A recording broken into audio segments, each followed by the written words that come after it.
The Journeyer, written by Gary Jennings, read aloud by Carter Glass. Part 3. Baghdad. Chapter 1.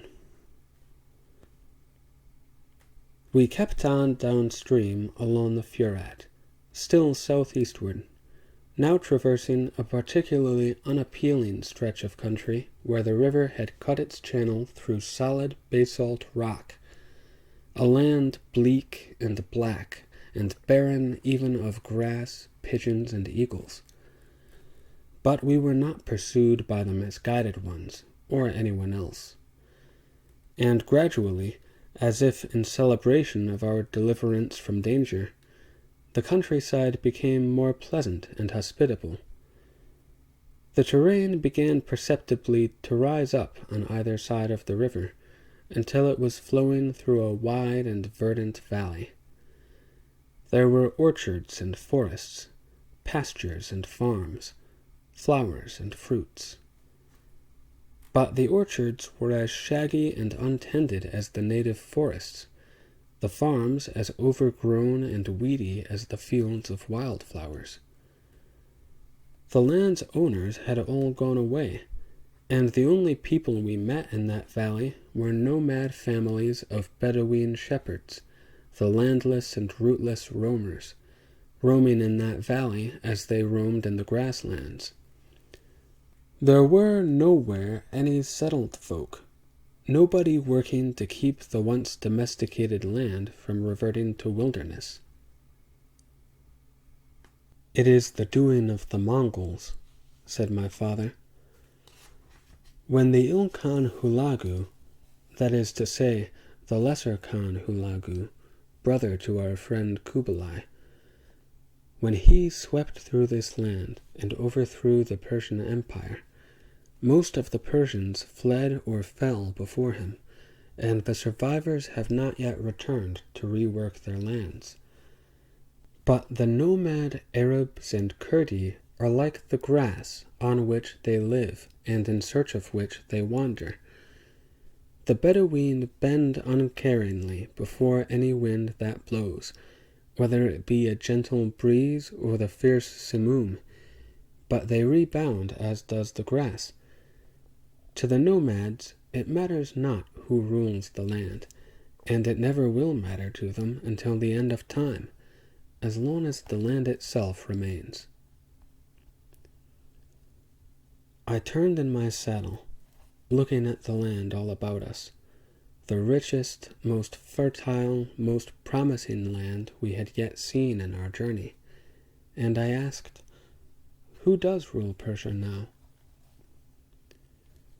When Hulagu died, his son Abaga succeeded as Ilkhan, and he has established a new capital in the northern city of Maraja instead of in Baghdad. Although the Persian Empire is now a part of the Mongol Khanate, it is still divided into Shahnates as before, for convenience of administration. But each Shah is subordinate to the Ilkhan Abaga, just as Abaga is subordinate to the Khakan Kublai. I was impressed. I knew we were yet many months of hard travel distant from the court city of that Khakan Kublai, but already, here in the western reaches of Persia, already we were within the borders of the domain of that far-distant Khan. In school, I had bent my most admiring and enthusiastic study on the Book of Alexander, so I knew that Persia was once a part of that conqueror's empire, and his empire was so extensive as to earn him the sobriquet of the Great. But the lands won and held by that Macedonian comprised a mere fragment of the world, compared to the immensities conquered by Chinggis Khan, and further enlarged by his conqueror's sons, and still further enlarged by his conqueror grandsons, into the unimaginably immense Mongol Empire, over which the grandson Kublai now reigned as Khan of all Khans. I believe that not the ancient pharaohs, nor the ambitious Alexander, nor the avaricious Caesars could have dreamed that so much world existed, so they could hardly have dreamed of acquiring it. As for all the later Western rulers, their ambitions and acquisitions have been even more paltry. Alongside the Mongol Empire, the entire continent called Europe seems merely a small and crowded peninsula, and all its nations, like those of the Levant, only so many peevishly self-important little provinces. From the eminence on which the Khakan sits enthroned, my native Republic of Venice, proud of its glory and grandeur, must appear as trivial as the Suvadai cranny of the Astrakhan ham-pig. If the history keepers will continue to dignify Alexander as the Great, surely they ought to acknowledge Kublai as the immeasurably greater. That is not for me to say, but what I can say is that, on my entrance into Persia, I was thrilled to realize that I, mere Marco Polo, was setting foot in the most far-flung empire ever ruled by one man in all the years in which the world of men has existed. When we get to Baghdad, my father went on, we will show to the current Shah, whoever he may be, the letter we carry from Kublai, and the Shah will have to make us welcome as accredited ambassadors of his overlord. So we proceeded on down the Furat, watching the valley get ever more marked with the traces of civilization, for hereabouts it was crisscrossed by many irrigation canals branching off the river. However, the towering wooden wheels in the canals were not being turned by men or animals or any other agency. They stood still, the clay jugs around their rims not lifting and pouring any water. In the widest and most verdant part of that valley, the Furat makes its nearest approach to the other great south-running river of that country, the Dilja, sometimes called Tigris, which is supposedly one of the other rivers of the Garden of Eden. If that is so, then the land between the two rivers would presumably be the site of that biblical garden. And if that is so, then the garden, when we saw it, was as empty of resident men and women as it was immediately after the expulsion of Adam and Eve. In that vicinity, we turned our horses eastward from the Furat and rode the intervening 10 farsakhs to the Dilja, and crossed that river on the bridge there, made of empty boat holes supporting a plank roadway, to Baghdad on the eastern bank.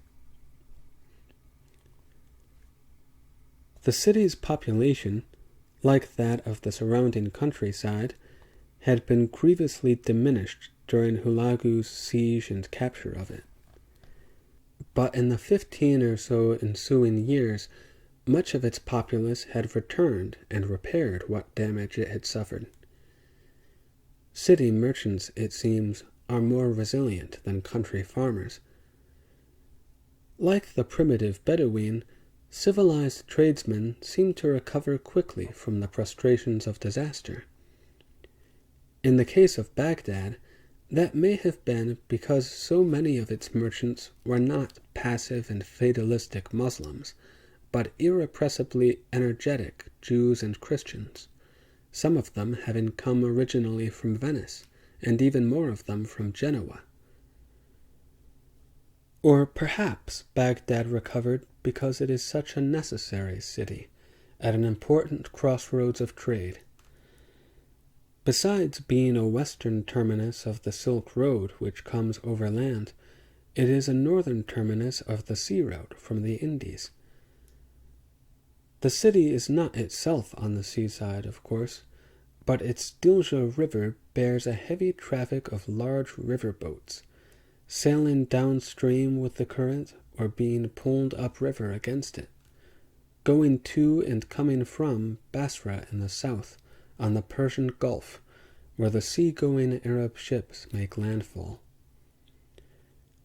Anyway, whatever the beneficent reason, Baghdad was, when we arrived there, what it had been before the Mongols came, a rich and vital and busy trading center. It was as beautiful as it was busy. Of the eastern cities I had seen so far, Baghdad was the most reminiscent of my native Venice. Its Dilsha waterfront was as thronged and tumultuous and littered and odorous as the Riva of Venice, though the vessels to be seen here, all of them built and manned by Arabs, were nowise comparable to ours. They were alarmingly shoddy craft to be entrusted to the water, built entirely without pegs or nails or iron fastenings of any fashion, their hull planking instead stitched together by ropes of some coarse fiber. Their seams and interstices were not plugged watertight with pitch, but with a sort of lard made from fish oil. Even the biggest of those boats had only a single steering oar, and it was not very manipulable, since it was firmly hinged at mid-stern. Another deplorable thing about those Arab boats was the unfastidious way their cargoes were stored. After filling the hold with a load of, as it may be, all foodstuffs, dates and fruits and grains and such, the Arab boatmen might then crowd the deck above the hold with a herd of livestock. That frequently consisted of fine Arabian horses, and they are beauteous beasts, but they evacuate themselves as often and as hugely as any other horses, and their droppings would dribble and seep between the planks onto the cargo of edibles below decks. Baghdad is not, like Venice, interlaced with canals, but its streets are constantly sprinkled with water to lay the dust, so they have a humid fragrance reminiscent to me of canals. And the city has a great many open squares equivalent to Venice's piazzi. Some are bazaar marketplaces, but most are public gardens, for the Persians are passionately fond of gardens. I learned there that the Farsi word meaning garden, paradisa, became our Bible's word paradise. Those public gardens have benches for passer-by to rest on, and streamlets running through, and many birds in residence, and trees and shrubs and perfumed plants and luminous flowers, roses especially, for the Persians are passionately fond of roses. They call any and every flower a gul, though that Farsi word means specifically a rose. Likewise, the palaces of noble families and the larger houses of rich merchant families are built around private gardens as big as the public ones, and as full of roses and birds, and as nearly like earthly paradises. I suppose I had got it into my head that the words Muslim and Arab were interchangeable, and therefore that any Muslim community must be indistinguishable, in matters of filth and vermin and beggars and stench, from the Arab cities, towns, and villages I had passed through. I was agreeably surprised to find that the Persians, although their religion is Islam, are more inclined to keep their buildings and streets and garments and persons clean. That, with the abundance of flowers everywhere, and a comparative fewness of beggars, made Baghdad a most pleasant and even nice-smelling city, except of necessity around the waterfront and the bazaar markets. Although much of Baghdad's architecture was of course peculiarly Eastern, even that was not entirely exotic to my Western eyes. I saw a great deal of that lacy filigree arabesco stonework which Venice has also adopted for some of its building fronts. Baghdad being still a Muslim city, even after its absorption into the Khanate, for the Mongols, unlike most conquerors, do not anywhere impose any change of religion. It was studded with those great Muslim masjid temples of worship. But their immense domes were not much different from the domes of San Marco and the other churches of Venice. Their slender minaret towers were not too dissimilar to the campanili of Venice, only being generally round instead of square in cross-section, and having little balconies at their tops, from which the mueddin beadles shouted at intervals to announce the hours of prayer. Those mueddin in Baghdad, incidentally, were all blind men. I inquired whether that was a necessary qualification for the post, something demanded by Islam, and was told it was not. Blind men were engaged as the prayer-calling beadles for two pragmatic reasons. Being unfit for most other employments, they could not demand much pay for the work, and they could not take sinful advantage of their literally high position. They could not look down to ogle any decent woman who ascended to her rooftop to doff her veil, or more of her coverings, for a private sun-bath. In their interiors, the masjid temples differ notably from our Christian churches. In none of them, anywhere, is there ever to be found any statue or painting or other recognizable image. Though Islam recognizes, I think, as many angels and saints and prophets as Christianity does, it will allow no representation of them, or of any other creature alive or which ever has lived. Muslims believe that their Allah, like our Lord God, created all things living. But, unlike us Christians, they maintain that all creation, even in paint or wood or stone imitation of life, must be forever reserved to Allah. Their Quran warns them that on Judgment Day, any maker of any such image will be commanded to bring that image to life. If the maker cannot do that, and of course he cannot, he will be damned to hell for his presumption in having made it. Therefore, although a Muslim masjid, or palace, or home, is always rich in decoration, those decorations are never pictures of anything. They consist only of patterns and colors and intricate arabesque. Sometimes, though, the patterns are discernible as being woven of the Arabic fishworm letters and spelling out some phrase or verse from the Quran. I learned these several uncommonly odd things about Islam, and I learned many other uncommonly odd things besides, because, during my stay in Baghdad, I acquired first one and then another uncommonly odd teacher, and I will tell of them in their turn. I was particularly taken with one form of decoration I saw in the interior rooms of every public and private building in Baghdad.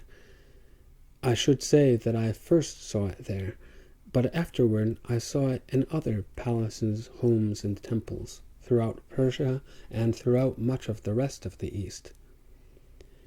I should think it might be advantageously adopted by any people anywhere which loves a garden, and what people does not love a garden?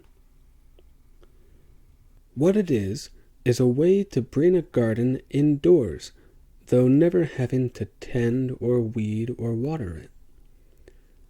Called in Persia a kali, it is a sort of carpet or tapestry made to lie on a floor or hang on a wall, but it is unlike any such work we know in the West.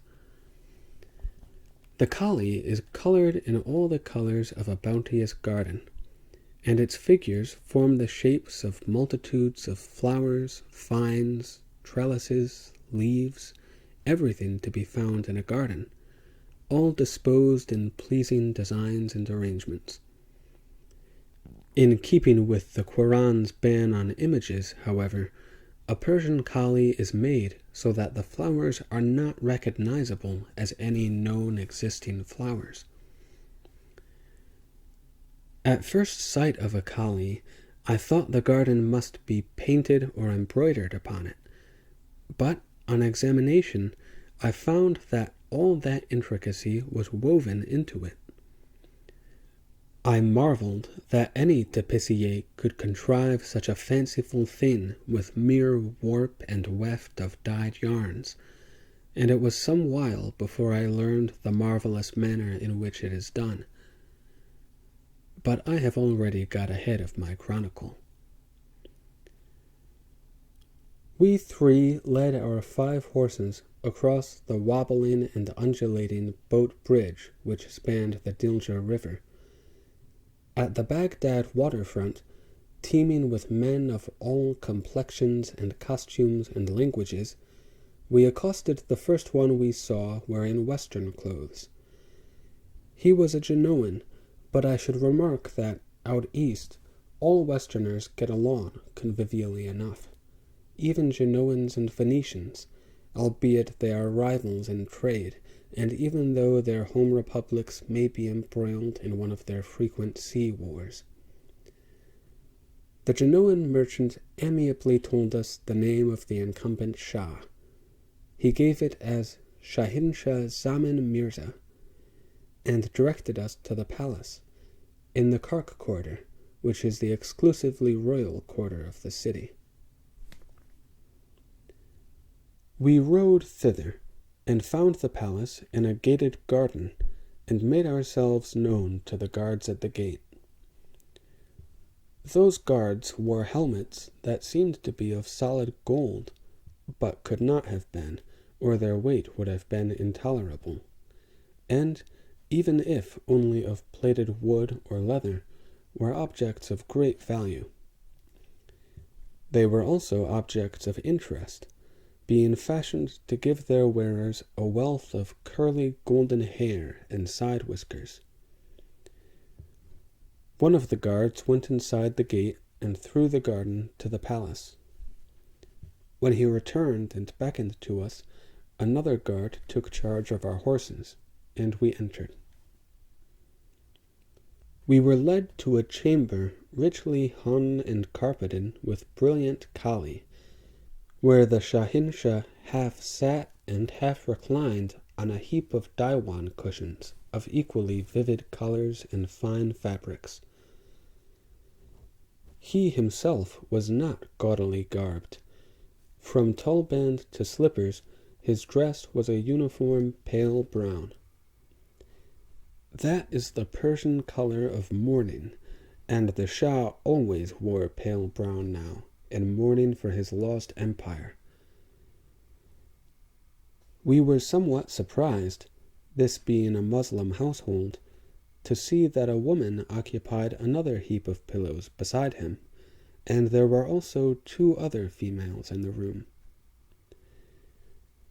We made the proper bows of salam, and, still bowed down, my father greeted the Shahinshah in the Farsi tongue, then raised up upon his 2 hands the letter of Kublai Khan. The Shah took it and read aloud its salutation. Most serene, most puissant, most high, noble, illustrious, honorable, wise, and prudent, emperors, ilkhani, shahi, kings, lords, princes, dukes, earls, barons, and knights, as also magistrates, officers, justicians and regents of all good cities and places, whether ecclesiastic or secular, who shall see these patents or hear them read. When he had perused the whole thing, the Shahinshah bade us welcome, addressing each of us as Mirza Polo. That was a little confusing, as I had understood Mirza to be one of his names. But I gradually gathered that he was using the word as a respectful honorific, as the Arabs use sheikh. And eventually I realized that Mirza before a name means only what Maser does in Venice. When it is appended after the name, it signifies royalty. The Shah's name was actually and simply Zaman, and his full title of Shahinshah meant Shah of all Shahs, and he introduced the lady beside him as his royal first wife, or Sharyar, by the name of Zad. That was very nearly all he got to say that day, because, once she was introduced into the conversation, the Sharyar Zad proved to be effusively and endlessly talkative. First interrupting, then overriding her husband, she gave us her own welcome to Persia and to Baghdad and to the palace, and she sent our accompanying guard back to the gate. And she hammered a little gong at her side to summon a palace majordomo, whom she told us was called a wazir. And she instructed the wazir to prepare quarters for us in the palace and assign palace servants to us. And she introduced us to the other two females in the room, one her mother, the other the eldest daughter of herself and the Shah Zaman. And she informed us that she herself, Zad Mirza, was a direct descendant of the fabled Balkis, queen of Sabia, and, of course, so were her mother and daughter. And she reminded us that the famous encounter of Queen Balkis with the Padshah Sulaiman was recorded in the annals of Islam as well as those of Judaism and Christianity, which remark enabled me to recognize the biblical Queen of Sheba and King Solomon. And she further informed us that the Sabaean Queen Balkis herself was a Jinniya, descended from a demon named Iblis, who was chief Jinni of all the demon jinn. And furthermore, "Tell us, Mirza Polo," the Shah said, almost desperately, to my father, "something of your journey thus far."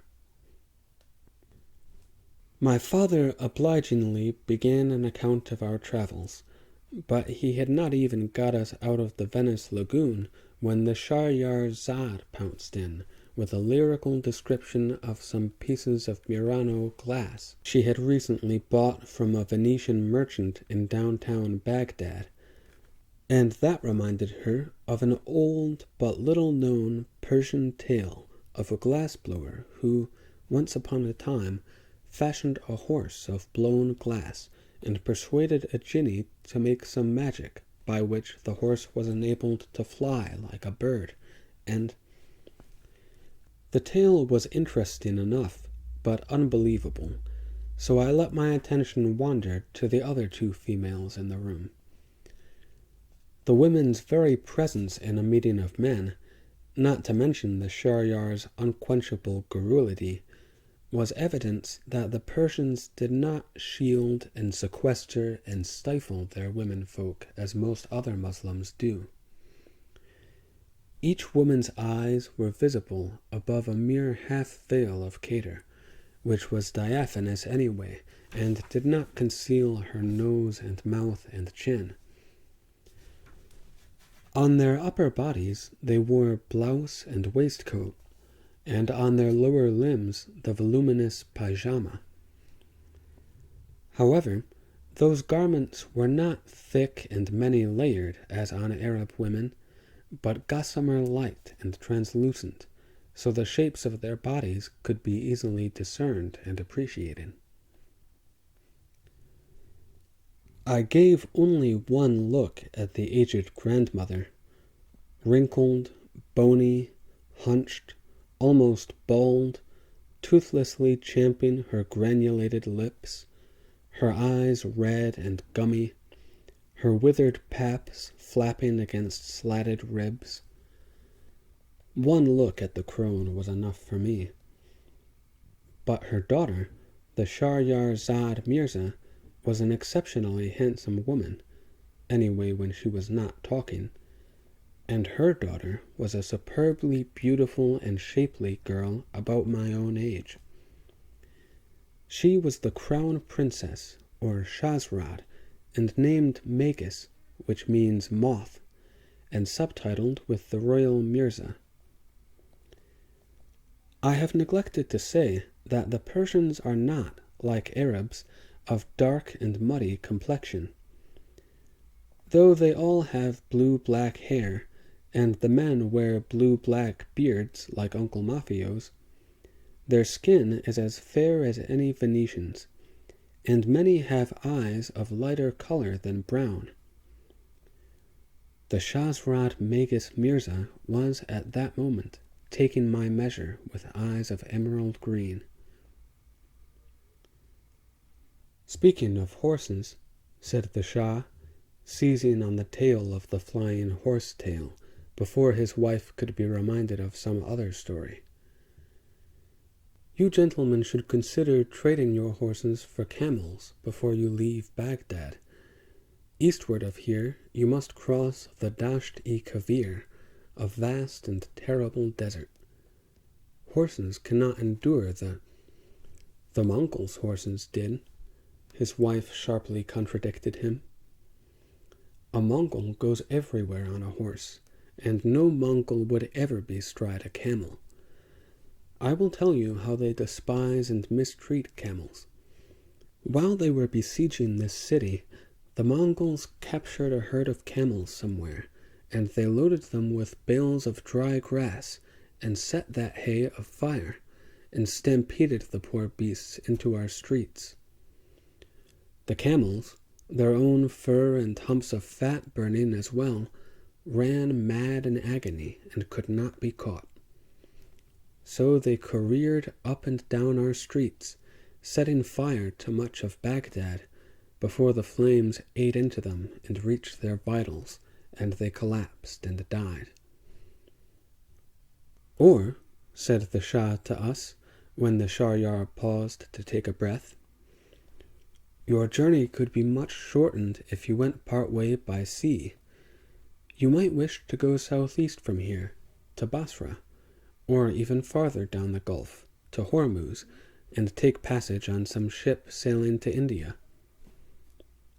"In Hormuz," said the Shahryar-Zad, "every man has only a thumb and the 2 outer fingers on his right hand. I will tell you why. That seaport city has for ages treasured its importance and its independence, so its every adult male citizen has always been trained as an archer to defend it. When the Mongols under the Ilkhan Hulagu laid siege to Hormuz, the Ilkhan made an offer to the city fathers. Hulagu said he would let Hormuz stand and retain its independence, and keep its citizen archers, if only the city fathers would lend him those bowmen for long enough to help him conquer Baghdad. Then, he promised, he would let the men come home to Hormuz and be its staunch defense again.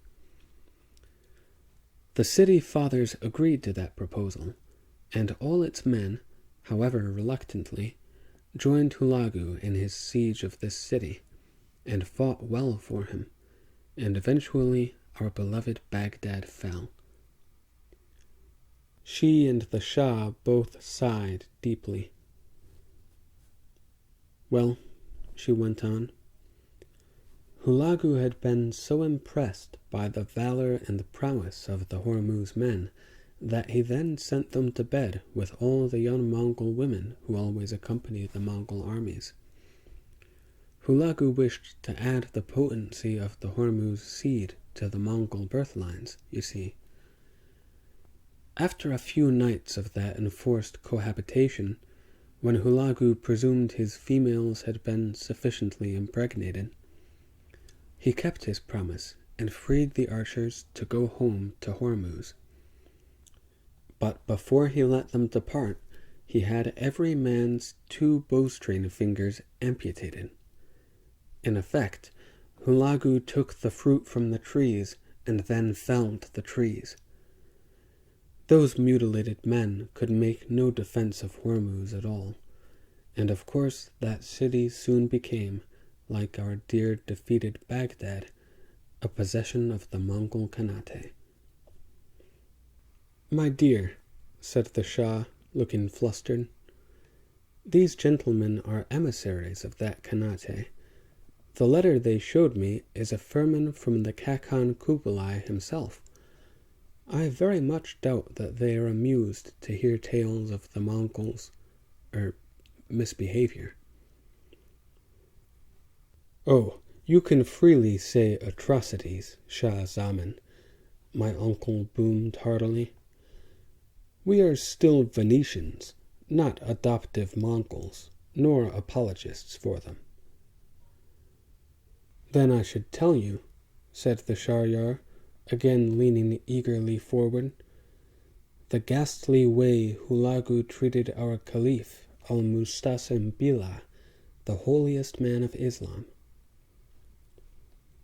The Shah breathed another sigh and fixed his gaze on a remote corner of the room. "As perhaps you know, Mirza Polo, Baghdad was to Islam what Rome is to Christianity, and the Caliph of Baghdad was to Muslims what your Pope is to you Christians. So, when Hulagu laid siege here, it was to the Caliph Mustasim that he proposed surrender terms, not to the Shah Zaman." She flicked a disparaging glance at her husband. "Hulagu offered to lift the siege if the Caliph acceded to certain demands, among them the handing over of much gold.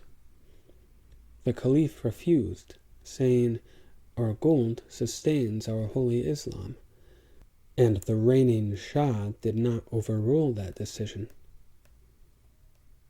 "How could I?" that Shah said weakly, as if it was an argument much argued previously. "The spiritual leader outranks the temporal." His wife went implacably on. "Baghdad might have withstood the Mongols and their Hormuz allies, but it could not withstand the hunger imposed by a siege. Our people ate everything edible, even the city rats, but the people got weaker and weaker, and many died, and the rest could fight no longer. When the city inevitably fell, Hulagu imprisoned the Caliph Mustasim in solitary confinement and let him get even hungrier. At last, the holy old man had to beg for food. Hulagu, with his own hands, gave him a plate full of gold coins, and the Caliph whimpered, 'No man can eat gold.' And Hulagu said, 'You called it sustenance when I asked for it. Did it sustain your holy city? Pray, then, that it will sustain you.' And he had the gold melted, and he poured that glowing hot liquid metal down the old man's throat, killing him horribly. Mustasim was the last of the Caliphate, which had endured for more than 500 years, and Baghdad is no longer the capital either of Persia or of Islam."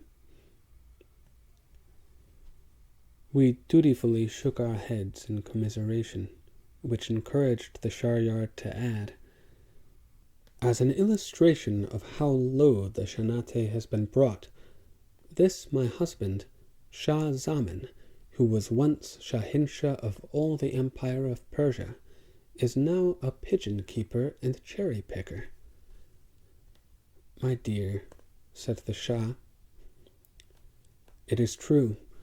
One of the lesser Khans, somewhere to the eastward, we have never even met this Ilkhan, has a taste for ripe cherries. He is also a fancier of pigeons, and his pigeons are trained always to fly home to him from wherever they may be transported. So there are now some 100 of those feathered rats in a dovecote behind the palace stables, and for each there is a tiny silken bag. My emperor husband has instructions. Next summer, when our orchards ripen, we are to pick the cherries, put 1 or 2 of them into each of those little bags, fasten the bags to the legs of the pigeons, and let the birds free. Like the rook bird carrying off men and lions and princesses, the pigeons will carry our cherries to the waiting Ilkhan. If we do not pay that humiliating tribute, he will doubtless come rampaging from out of the east and lay our city waste again. My dear, I am sure the gentlemen are now weary of traveling hither, said the Shah, sounding weary himself. He struck the gong to summon the wazir once more, and said to us, "You will wish to rest and refresh yourselves. Then, if you will do me the honor, we will foregather again at the evening meal." The wazir, a middle-aged and melancholy man named Jamshid, showed us to our chambers, a suite of 3 rooms with doors between. They were well furnished, with many kali on the floors and walls, and windows of stone tracery inset with glass, and soft beds of quilts and pillows. Our packs had already been removed from our horses and brought there. "And here is a manservant for each of you," said the Wazir Jamshid, producing 3 lissom, beardless young men. "They are all expert in the Indian art of shampna, which they will perform for you after you have been to the hammam." "Ah, yes," said Uncle Mafio, sounding pleased. "We have not enjoyed a shampoo, Nico, since we came through Kazakhstan." So again we had the thorough cleansing and refreshment of a hammam, an elegantly appointed one this time, in which our 3 young men served as our rubbers. And afterward we lay nude on our separate beds in our separate rooms for what was called the shampna, or shampoo, as my uncle had pronounced it. I had no idea what to expect. It had sounded like a dance performance, but it proved to be a vigorous rubbing and pummeling and kneading of my entire body, more energetically done than the hammam rubbing, and with the intent not of extruding dirt from the skin, but of exercising every part in a manner to make one feel even healthier and more invigorated than a hammam bath can do. My young servant, Karim, pounded and pinched and tweaked me, and at first it was painful. But after a while, my muscles and joints and sinews, stiffened by long riding, began to uncoil and unknot under that assault, and gradually I lay at ease and enjoyed it, and felt myself beginning to tingle with vitality.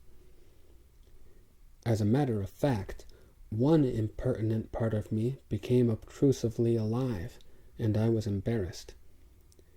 Then I was startled, for Karim, with an evidently practiced hand, started to exercise that also. "I can do that for myself," I snapped, "if I deem it necessary." He shrugged delicately and said, "As the Mirza commands, when the Mirza commands," and concentrated on less intimate parts of me. He finished the mauling at last, and I lay half wanting to doze, half wanting to leap up and do athletic feats, and he asked to be excused. "To attend the Mirza your uncle," he explained. "For such a massive man, it will require all three of us to give him an adequate shampna."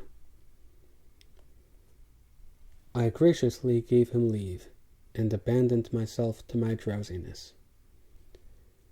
I think my father also slept the afternoon away, but Uncle Mafio must have had a most thorough working over, for the three young men were just leaving his room when Jamshid came to see us dressed for the evening meal. He brought for us new and myrrh-scented clothing of the Persian style, the lightweight pyjama, and loose shirts with tight cuffs, and, to wear over the shirts, beautifully embroidered short waistcoats, and kamar bands to go tightly about our waists, and silk shoes with upturned, curly, pointed toes, and tulbands instead of hanging kafia headcloths. My father and uncle each proficiently and neatly wound his tulband around his head, but young Karim had to instruct me in the winding and tucking of mine. When we were dressed, we all looked exceptionally handsome and nobly Mirza, and genuinely Persian.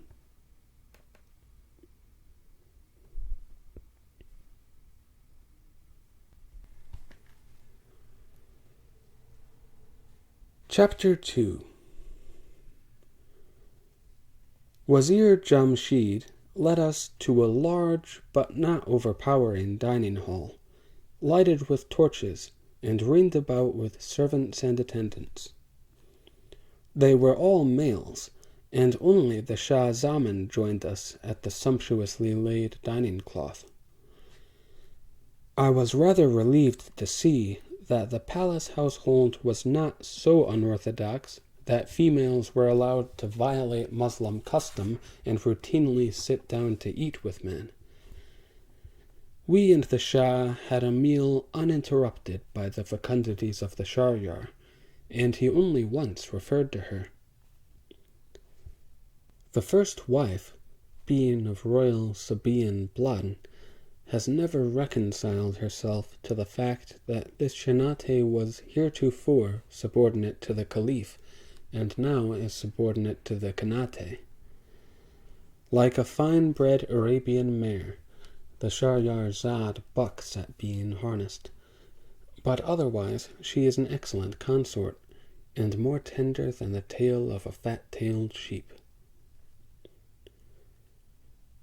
His barnyard similes perhaps explained, but to my mind did not excuse, her seeming to be the cock of that yard, and he the much-pecked hen. Nevertheless, the Shah was a congenial fellow, and he drank with us like a Christian, and he was a knowledgeable conversationalist when he was unencumbered of his wife. At my remark that I was thrilled to be following the trails which Alexander the Great had trodden, the Shah said, "Those trails of his ended not far from here, you know, after Alexander had returned from his conquest of India's Kashmir and Sindh and the Punjab. Only 14 farsakhs south of here are the ruins of Babylon, where he died, of a fever brought on, it is said, by his having drunk too much of our wine of Shiraz." I thanked the Shah for the information, but I privately wondered how anyone could drink a killing amount of that sticky liquid. Even in Venice, I had heard travelers extol their remembrance of the wine of Shiraz, and it is much praised in song and fable. But we were drinking it at that very meal, and I thought it fell far short of its reputation. That wine is an unappetizing orange in color, and cloyingly sweet, and thick as treacle. A man would have to be determined on drunkenness, I decided, to drink very much of it. The other elements of the meal, though, were unqualifiedly superb. There was chicken cooked in pomegranate juice, and lamb cubed and marinated and broiled in a manner called kebab, and a rose-flavored sherbet cold with snow, and a billowy trembling confection like a fluffed-up nougat, made of fine white flour, cream, honey, daintily flavored with oil of pistachio, and called a baelish. After the meal, we lolled among our cushions, and sipped an exquisite liqueur expressed from rose petals, while we watched two court wrestlers, naked and shiny and slippery with almond oil, tried to bend each other double or break each other in half. Then, when they had escaped the performance unharmed, we listened to a court minstrel play on a stringed instrument called a lute, very like a lute, while he recited Persian poems, of which I can recall only that their every line ended in a mouse-like squeak or a mournful sob. When that torment was concluded, I was given leave by the elder men to go and amuse myself if I wished. I did so, leaving my father and uncle discussing with the Shah the various land and water routes they might take after Baghdad. I left the room and walked down a long corridor, where were many closed doors guarded by giant men holding spears or Shimshir sabers. They all wore the sort of helmet I had seen at the palace gates, but some of the guards had faces of African black or Arab brown, ill according with the helmet's gold-sculptured tresses. At the end of the corridor was an unguarded archway giving on to the outdoor garden, and I went there. The smooth gravel pathways and lush flower beds were softly illuminated by a full moon that was like a great pearl displayed on the black velvet of the night. I wandered idly about, admiring the unfamiliar blooms made even more new to me by the pearl light shining on them. Then I came to something so novel as to be astonishing. A flower bed that was visibly and all on its own doing something. I stopped to watch and ponder what appeared to be an unvegetably deliberate behavior.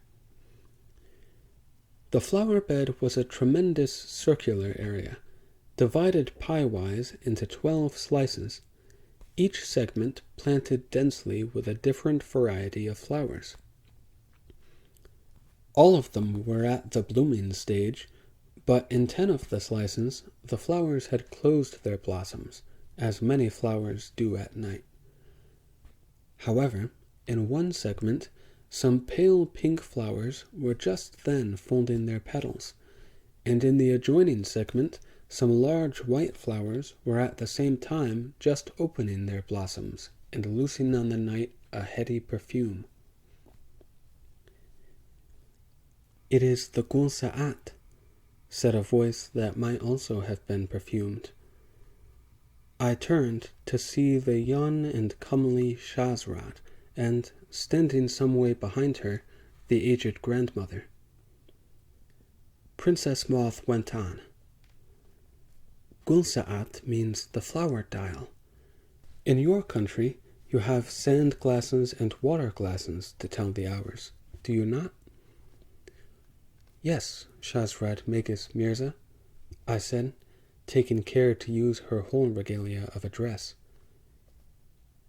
"You may call me Moth," she said, with a sweet smile visible through her sheer cater.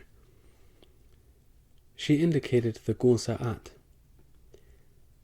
"This flower dial also tells the hours, but it never has to be turned or refilled.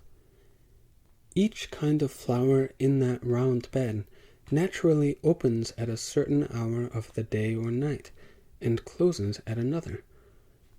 They are selected for their regularity of habit, and planted here in proper sequence, and, lo, they silently announce each of the 12 hours we count from sunset to sunset. I said daringly, "It is a thing as beautiful as you are, Princess Moth." "My father, the Shah, takes a delight in measuring time," she said. "Yonder is the palace masjid in which we worship, but it is also a calendar. In one wall it has openings, so the sun in its rounds shines its light each dawn through one after another to tell the day and the month. Somewhat similarly, I was sidling around the girl, to put her between me and the moon, so its light shone through her filmy garments and outlined her delectable body. The old grandmother evidently perceived my intention, for she grinned her gums evilly at me. "And yonder, beyond," the princess continued, "is the Andoran where reside all my father's other wives and concubines. He has more than 300, so he can have a different one almost every night of the year if he chooses. However, he prefers my mother, the first wife, except that she talks all night, so he only takes one of the others to bed when he wishes to have a good night's sleep." Looking at the Shahrazad's moon-revealed body, I felt my own body again stirring as vivaciously as it had done during the Shampna. I was glad I was not wearing tight Venetian hose, or I would have bulged them most disgracefully. Dressed as I was in ample pyjama, I did not think my arousal could have been visible. But the Princess Moth must have sensed it anyway, for to my shocked amazement she said, "You would like to take me to bed and make Zina, would you not?" I stammered and stuttered and managed to say, "Surely you should not speak so, Princess, in the presence of your royal grandmother. I assume she is your—" I did not know the Farsi word, so I said it in French. "Your chaperone?" The Shahrazad made an airy gesture. "The old woman is as deaf as that Gunsaat. Be not concerned, but answer me. You would like to put your Zab into my mirab, no?" I swallowed and gulped. I could hardly be so presumptuous. I mean, a royal highness. She nodded and said briskly, "I believe we can arrange something of the sort. No, do not grab at me. The grandmother can see if she cannot hear. We must be discreet. I will ask my father's permission to be your guide while you are here, to show you the delights of Baghdad. I can be a very good guide to those delights. You will see."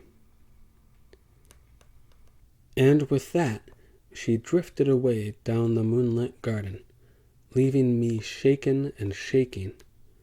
I might say vibrant. When I tottered to my room, Karim was waiting to help me doff the unfamiliar Persian clothes, and he laughed and made noises of admiration and said, "Surely now the young Mirza will allow me to complete the relaxing Shampna." And he poured almond oil into his hand, and he did so with expertness, and I fell languidly into sleep. The next day I slept late, and so did my father and uncle, for their consultation with Shah Zaman had lasted well into the night. As we ate our breakfast meal, brought by the servants to our suite, they told me that they were contemplating the Shah's suggestion that we go by sea as far as the Indies. But they would first have to find out if it was practicable. They would each go to one of the Gulf ports, my father to Hormuz, my uncle to Basra, and see if, as the Shah believed, an Arab trader captain could be persuaded to allow passage to us rival Venetian traders. "When we have investigated," said my father, "we will regather here in Baghdad, because the Shah will be wanting us to carry many gifts from him to the Khakan. So you, Marco, can come along with either one of us to the Gulf, or you can await our return here." Thinking of the Shahrazad Magus, but having the good sense not to mention her, I said I thought I would stay. I would take the opportunity to get better acquainted with Baghdad. Uncle Maffeo snorted. "In the way that you got so well acquainted with Venice when we were last away? Truly, not so very many Venetians get to know the interior of the volcano." To my father he said, "Is it prudent, Nico, to leave this Malanoso alone in an alien city?" "Alone?" I protested. "I have the servant Karim, and—" I again refrained from mentioning the Princess Moth. "And the whole palace guard." "They are responsible to the Shah, not to you or us," said my father. "If you should get into trouble again—" I indignantly reminded him that my most recent trouble had involved my saving them from being slaughtered in their sleep, and they had praised me for it, and that was why I was still in their company, and— My father sternly interrupted with a proverb. "One sees better backwards than forwards. We are not going to set a warden over you, my boy, but I think it would be a good idea to buy a slave to be your personal servant and see to your best interests. We will go to the bazaar." The melancholy Wazir Jamshid walked with us, to interpret for us if our command of Farsi should prove inadequate. Along the way, he explained several curious things I was seeing for the first time. For example, in eyeing the other men on the streets, I observed that they did not allow their blue-black beards to go gray or white as they aged. Every elderly man I saw had a beard of a violent pink-orange color, like Shiraz wine. Jamshid told me that it was done with a dye made from the leaves of a shrub called henna, and he said the henna was also much used by women as a cosmetic and by carters to adorn their horses. I should mention that the horses used in Baghdad for carriage and cartage are not the fine Arabians used for riding. They are tiny little ponies, not much bigger than mastiff dogs, and they do look very pretty with their flowing manes and tails dyed that brilliant pink-orange color. There were on the Baghdad streets men of many other nations than Persia. Some wore Western clothes and had faces, like ours, that would have been white had they not been sun-darkened. Some had black faces, some brown, some a sort of tan-yellow hue, and there were many whose faces were like weathered leather. Those were the Mongols of the occupying garrison, all dressed in armor of varnished hides or metal chain-mail, and striding contemptuously through the street crowds, shoving aside anybody who stepped in their way. Also on the streets were many women, also of various complexions, the Persians only lightly veiled, and others not wearing khader at all, a strange thing to see in a Muslim city.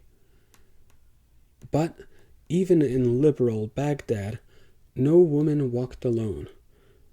Whatever her race or nationality, she was attended either by one or several other women, or by a male attendant of considerable bulk and beardless face. I was so bedazzled by the Baghdad bazaar that I could hardly believe the city had been conquered and plundered and held to tribute by the Mongols. It must have recovered commendably from its recent impoverishment, for it was the richest and most thriving center of commerce I had yet seen, far surpassing every marketplace of Venice in the variety and abundance and value of the goods for sale.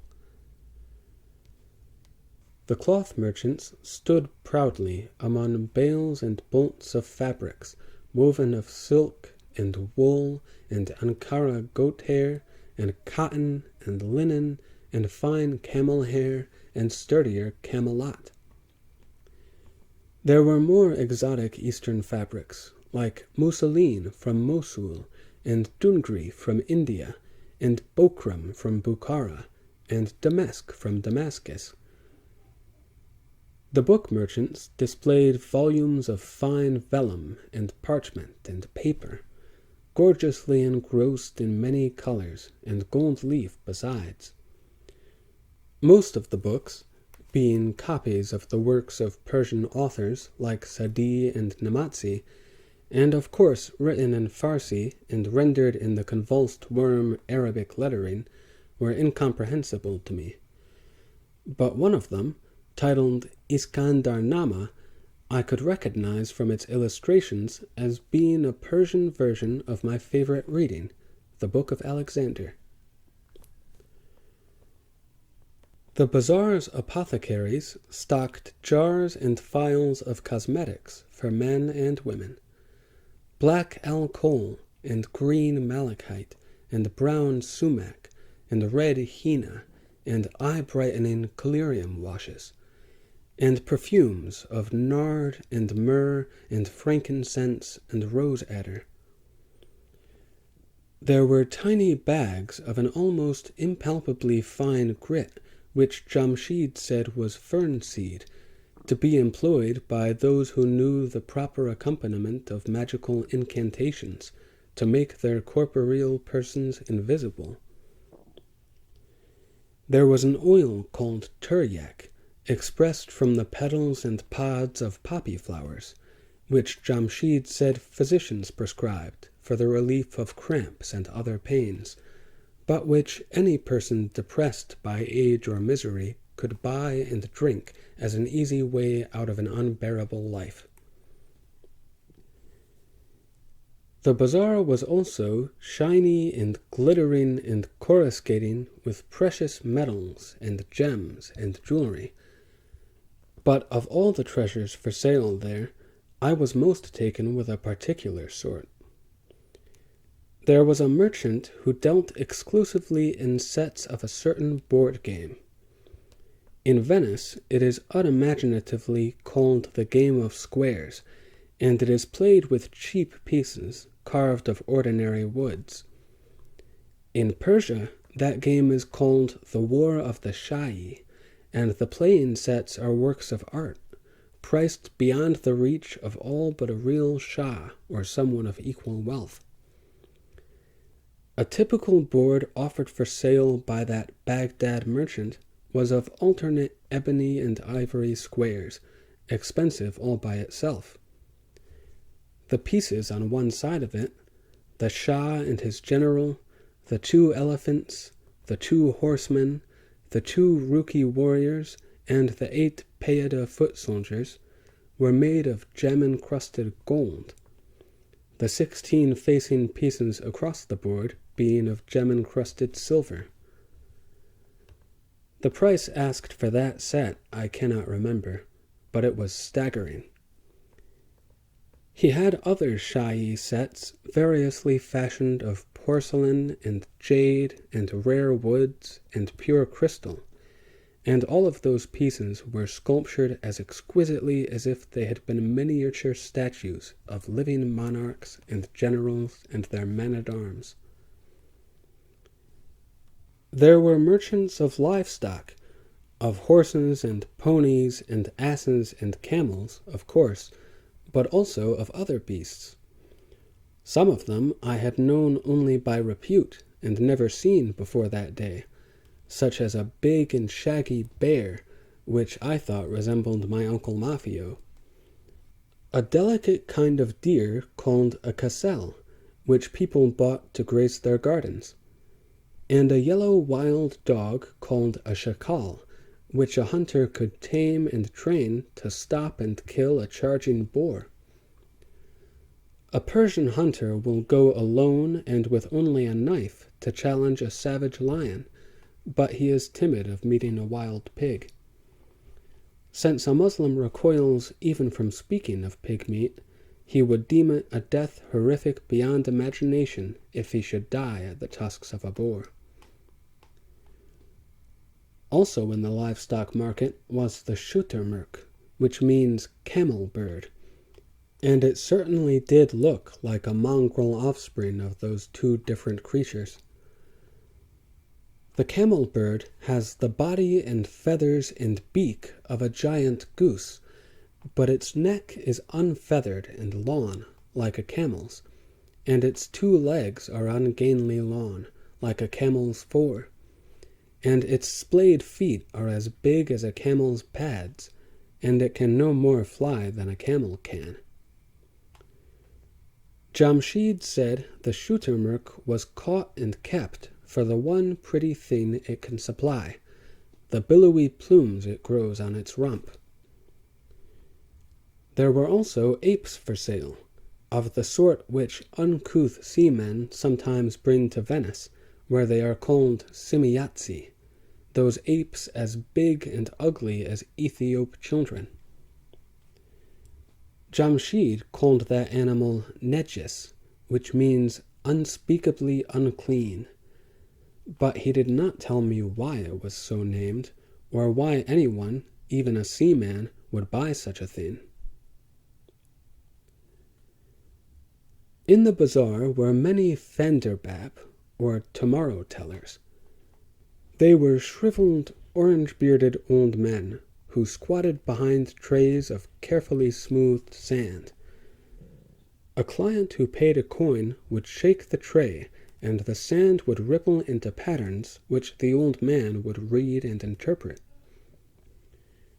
There were also many of the Darwish holy beggars, as ragged, scabby, filthy, and evil-looking as those in any other eastern city. Here in Baghdad they had an additional attribute. They danced and skipped and howled and whirled and convulsed as violently as any epilept in a seizure. It was, I suppose, at least some entertainment in return for the bakshish they beseeched. Before we could even inspect any of the bazaar's wares, we had to be interviewed by a market official called the revenue farmer, and satisfy him that we possessed both the means to buy and also the means to pay the jizya, which is a tax levied on non-Muslim sellers and buyers alike. Wazir Jamshid, although he was himself a court official, privately confided to us that all such petty officials and civil servants were despised by the people and were called batlanim, which means the idle ones. When my father produced for that idle one a cod of musk, surely wealth enough to pay for a shahi set at least, the revenue farmer grumbled suspiciously. Got it from an Armenian, you say? Then it probably contains not the deer's musk, but his chopped liver. It must be tested.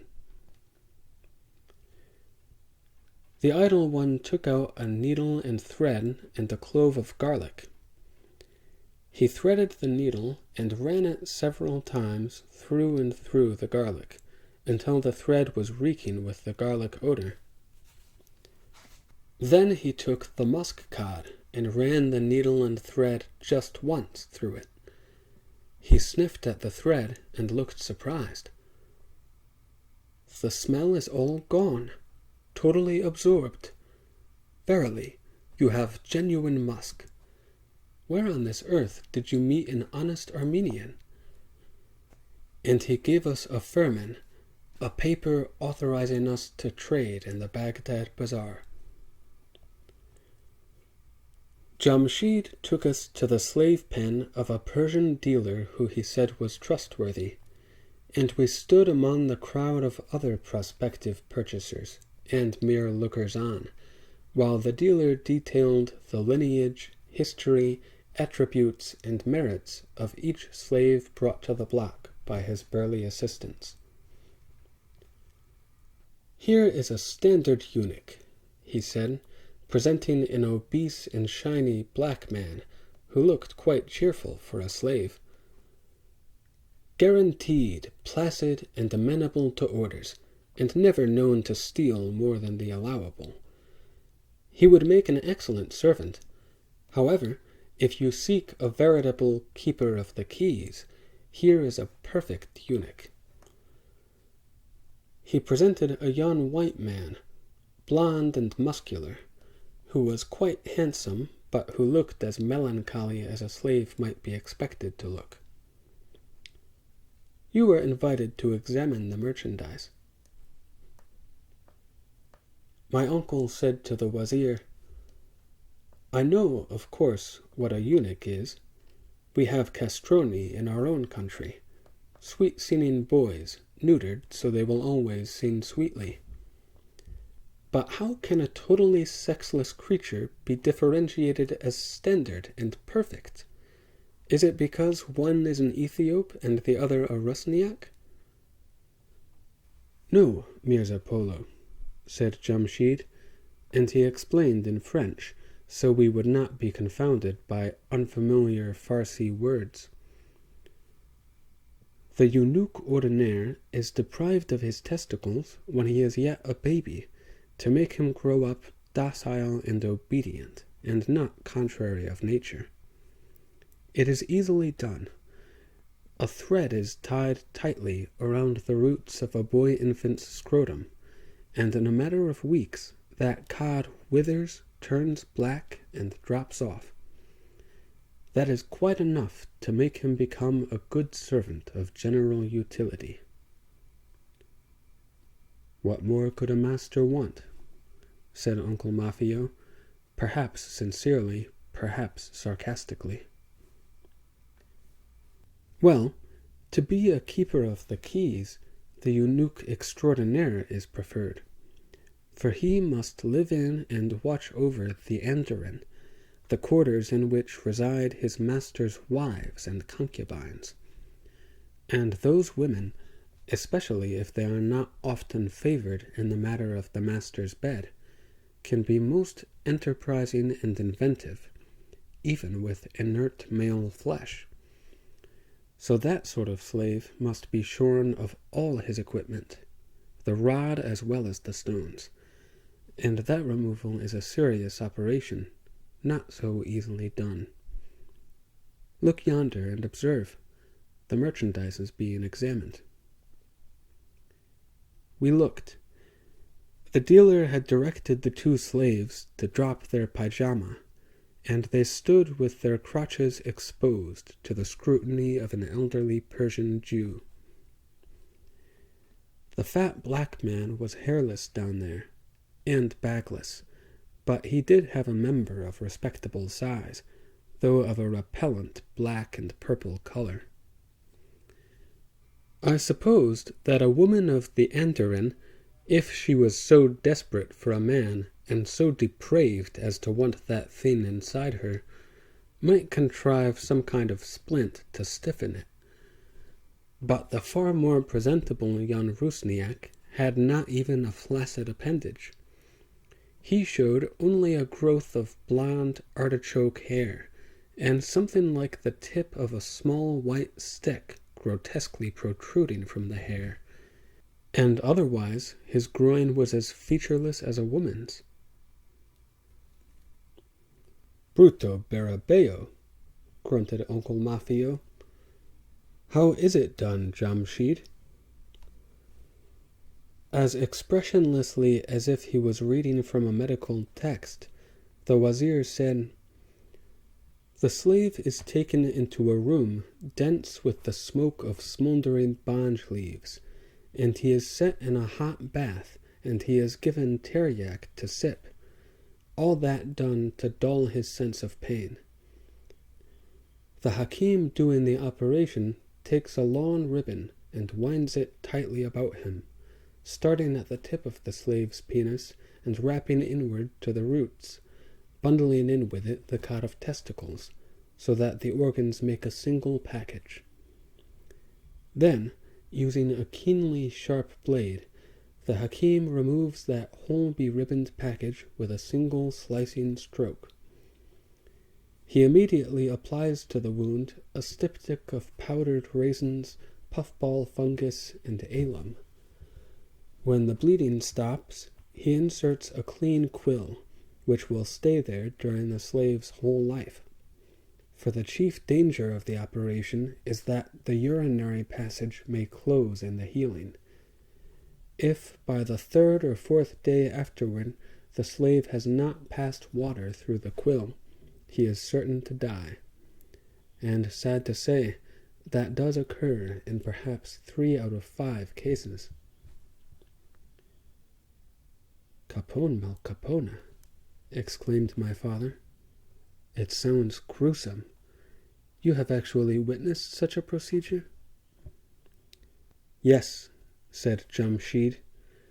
"I watched with some interest when it was done to me. I should have realized that accounted for his always melancholy aspect, and I should have kept silent. Instead, I blurted, 'But you are not fat, Wazir, and you have a full beard.' He did not rebuke my impertinence. He replied, 'Those who endure castration in infancy never grow a beard, and their bodies grow corpulent and feminine of contour, often even growing heavy breasts. But when the operation is done after a slave's passing puberty, he remains masculine, at least in outward appearance. I was a full-grown man, with a wife and son, when our farm was raided by Kurdi slave-takers. The Kurdis sought only robust worker slaves, so my wife and little boy were spared. They were merely raped several times apiece, and then slain." An appalled silence ensued, and might have got uncomfortable, but Jamshid added, almost offhandedly, "Ah, well, can I complain? I might have been a mere millet farmer to this day, but having been relieved of a man's natural desires, to sow and cultivate land and lineage, I was freed to cultivate my intellect instead. Now I have risen to become wazir to the Shahinshah of Persia, and that is no small attainment." Having so graciously dismissed the subject, he summoned the slave-dealer to come and give ear to our requirements. The dealer left his assistants to oversee the inspection of the 2 slaves already on display, and came smiling and rubbing his hands together. "I had half hoped that my father would buy for me a comely girl-slave who could be more than a servant, or at least a young man of my own age who would be a congenial companion. But of course he told the dealer not what I might want, but what he wanted for me. An older man, well versed in travel, but still agile enough to travel farther yet. Wise in the ways of the East, so that he can both safeguard and instruct my son. And I think," he flicked a sympathetic glance at the wazir, "not a eunuch. I had rather not help to perpetuate that practice." "I have the very man, messieurs," said the dealer, speaking good French. "Mature, but not old. Wily, but not willful. Experienced, but not inflexible to command. Now, where has he got to? He was here just moments ago." We followed him about through his herd, or herds, I should say, for there were a considerable number of slaves in the pen, and also a number of the tiny Hina-ed Persian horses which drew his wagons from town to town. The pen was partly fenced and partly enclosed by those canvas-hooped wagons, in which he and his assistants and his merchandise traveled by day and slept by night. "The ideal slave for you, messieurs, this man," the dealer went on, as he kept looking around. "He has belonged to numerous masters, hence has traveled widely and knows many lands. He speaks several tongues, and has a vast repertoire of useful talents. But where is he?" We continued circulating among the men and women slaves, who had lengths of light chain connecting their ankle rings, and among the midget horses, which were not fettered. The dealer began to look slightly embarrassed at having misplaced the very slave he was trying to peddle. "I had loosed him from the skein," he muttered, "and shackled him to one of my mares, which he was currying for me." He was interrupted by a loud, piercing, prolonged, equine whinny.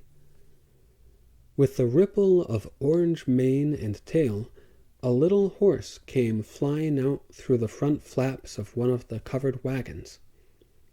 Literally, it was in flight for a moment, like the magic glass horse of which the Shahrazad had told us, for it had to bound from the interior of the wagon bed and clear the driver's bench and the dashboard to get to the ground below. As it made that high, arcing bound, a chain attached to its rear leg came trailing in the same looping arc, and at the other end of the chain a man popped out, legs first, through the canvas flaps, like a stopper yanked from a bottle. The man also flew over the front of the wagon, and hit the ground in a thump of dust. Because the horse tried to flee farther yet, the man got dragged about and raised quite a cloud of dust before the slave dealer could catch the frightened animal's bridle and bring that brief entertainment to a halt. The little horse's orange mane was silkily combed, but its orange tail was disheveled. So were the man's nether regions, for his pajama were down around his feet. He sat for a moment, too winded to do anything but make several faint exclamations in several languages. Then he hastily rearranged his garments, as the slave dealer came and stood over him, and bellowed imprecations, and kicked him until he got upright. The slave was about my father's age, but his scruffy beard appeared to be only about 2 weeks' growth, and did not adequately conceal a receding chin. He had bright, shifty pig's eyes, and a large fleshy nose that drooped over fleshy lips. He was no taller than I, but much thicker, with a paunch that drooped as did his nose. All in all, he looked something like a camel bird. "My newly acquired mare!" the dealer was raging in Farsi, still kicking the slave.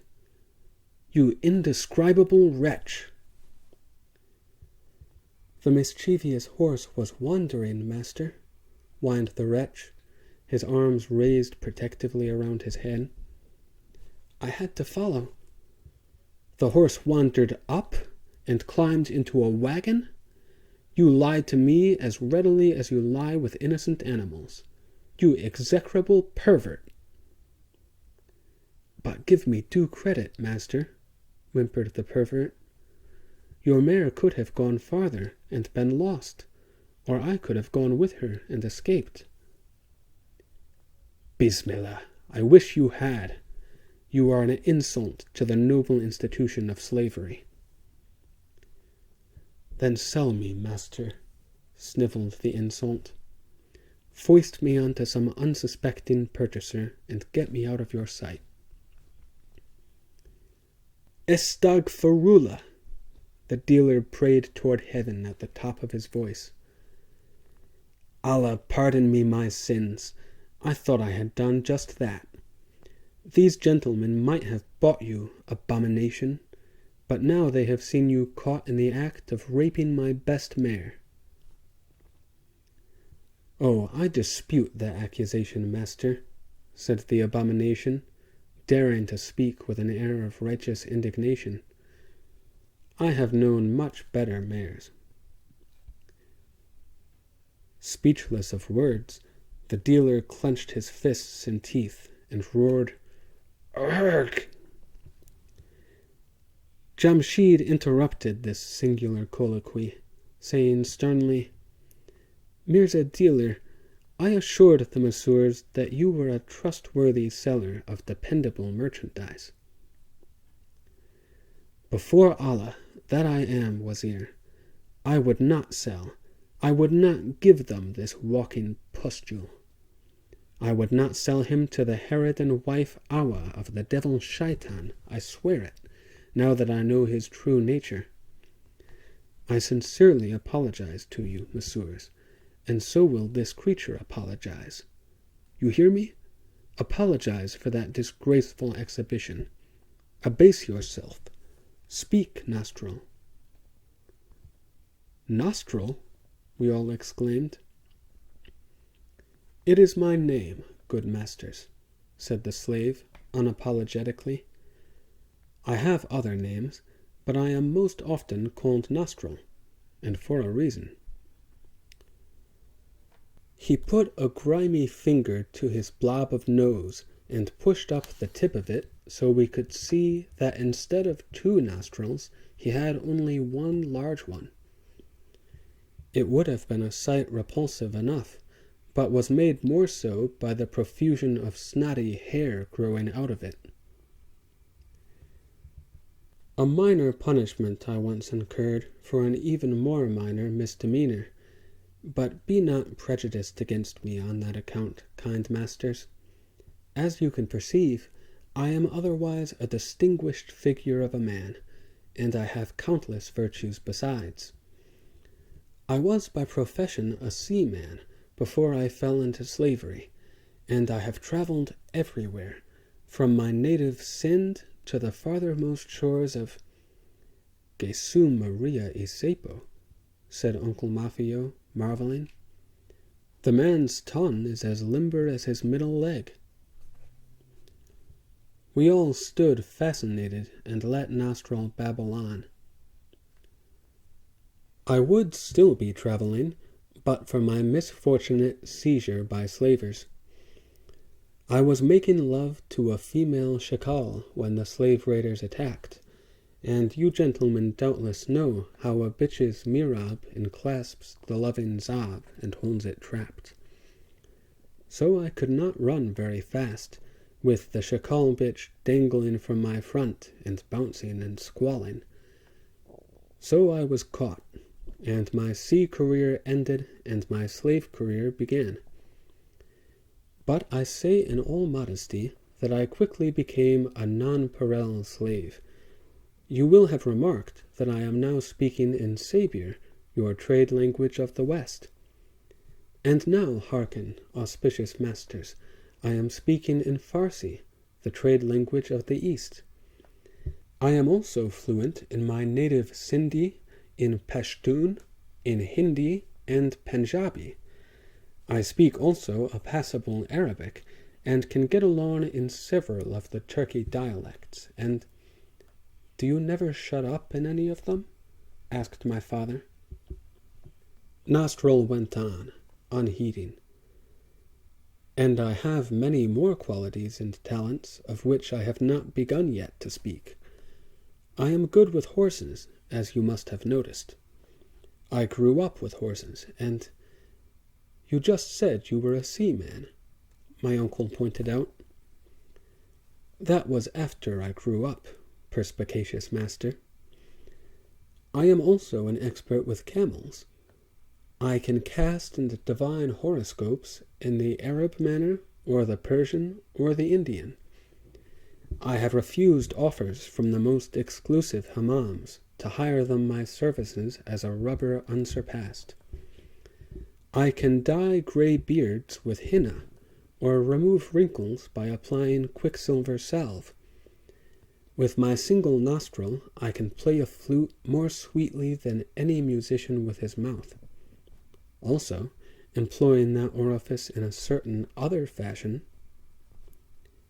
In unison, my father and uncle and the wazir severally exclaimed, Dio me varda, and this man would disgust a maggot, and remove him, Mirza dealer. He is a blot on Baghdad. Stake him out somewhere for the vultures. I hear and obey, Wazir, said the dealer. After I have shown you some other wares, perhaps. It is late, said Jamshid, instead of what he might have said about the dealer and his wares. We are expected back at the palace. Come, messieurs, there is always tomorrow. And tomorrow will be a cleaner day, said the dealer, glaring vengefully at the slave. So we left the slave pen and the bazaar, and wended our way through the streets and garden squares. We were nearly back at the palace before Uncle Mafio thought to remark, You know, that despicable scoundrel Nostril never did apologize.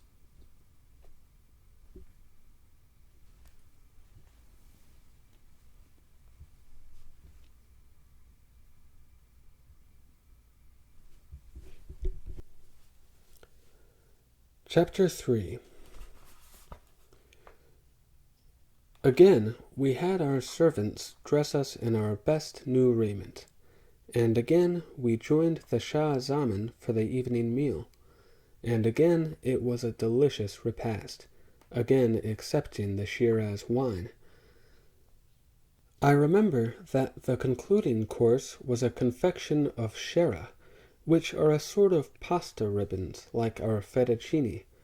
These cooked in cream, with almonds and pistachios and tiny slivers of gold and silver foil, so very thin and dainty that they were to be eaten along with the rest of the sweet. While we dined, the Shah told us that his royal first daughter, the Shahrazad Magus, had asked his permission, and he had given it, to act as my companion and guide, to show me the sights of the city and its environs, with, of course, the additional company of a lady chaperone, as long as I should be in Baghdad. My father gave me a sidelong glance, but thanked the Shah for his and the princess's kindness. My father further declared that, since I would obviously be in good hands, it would be unnecessary to buy a slave to look after me. So he would head southward the very next morning toward Hormuz, and Mafio toward Basra. I saw them off at dawn, each of them riding away in the company of a palace guard assigned by the Shah to be their servants and protectors on the journey. Then I went to the palace garden, where the Shahrazad Magus waited, again with her grandmother discreetly shadowing, to give me my first day of sightseeing under her tutelage. I made her a very formal greeting of salam, and said nothing of what else she had hinted at giving me, and neither did she speak of it for a while. Dawn is a good time to see our palace masjid, she said, and escorted me to that temple of worship, where she bade me admire the exterior of it, which was admirable indeed. The immense dome was covered with a mosaic of blue and silver tiles, and topped with a golden knob, all shining in the sunrise. The minaret spire was like an elaborate giant candlestick, richly chased and engraved and inlaid with glowing gemstones. At that moment I formed a private surmise, and I would speak of it here. I already knew that Muslim men are bidden to keep their women sequestered and useless and mute and veiled from all eyes, in parda, as Persians call that lifelong suppression of their females. I knew that by decree of the Prophet Muhammad and the Quran he wrote, a woman is merely one of a man's chattels, like his sword or his goats or his wardrobe, and she differs only in being the one of his chattels with which he occasionally couples, and that with the sole purpose of siring children, and those valued only when they are male like him. The majority of devout Muslims, men and women alike, must not speak of sexual relations between them, or even the relation of mutual companionship, though a man might be leeringly frank about his relations with other men. But I decided, on that morning when I gazed at the palace masjid, that Islam's strictures against the normal expression of normal sexuality has not been able to stifle all expression of it. Look at any masjid, and you will see each dome copied from the female human breast, its aroused nipple erect to the sky, and in each minaret a representation of the male organ, likewise joyously erect. I might be mistaken in discerning those similarities, but I do not think so. The Quran has decreed inequality between men and women. It has made indecent and unmentionable the natural relation between them, and distorted it most shamefully.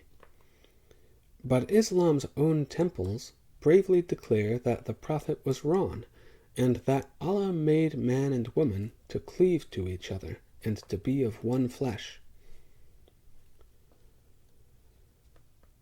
The princess and I went inside the masjid's wonderfully high and broad central chamber, and it was beautifully decorated, though of course entirely with patterns, not pictures or statues.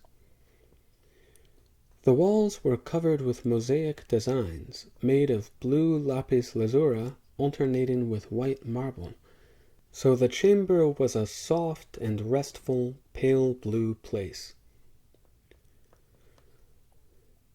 Just as there are no images in Muslim temples, there are also no altars, no priests, no musicians or choristers, no apparatus of the ceremonial, like censers and fonts and candelabra. There are no masses or communions or other such rites, and the Muslim congregation observes only one ritual rule. In praying, they all prostrate themselves in the direction of the holy city Mecca, birthplace of their prophet Muhammad.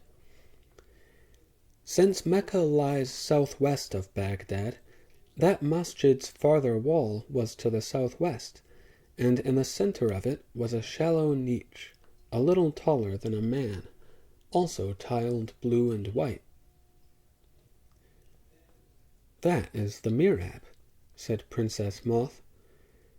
"Though Islam has no priests, we are sometimes addressed by a visiting wise man, perhaps an imam, one whose deep study of the Quran has made him an authority on its spiritual tenets, or a mufti, who is similarly an expert on the temporal laws laid down by the Prophet, peace and blessing be upon him, or a haji, one who has made the long Hajj pilgrimage to holy Mecca. And to lead our devotions, The wise man takes position yonder in the mihrab. I said, I thought the word mihrab meant... And then I stopped, and the princess smiled naughtily at me. I was about to say that I had thought the word mihrab meant a woman's most private part, what a Venetian girl had once vulgarly called her pota, and a Venetian lady had more fastidiously called her mona.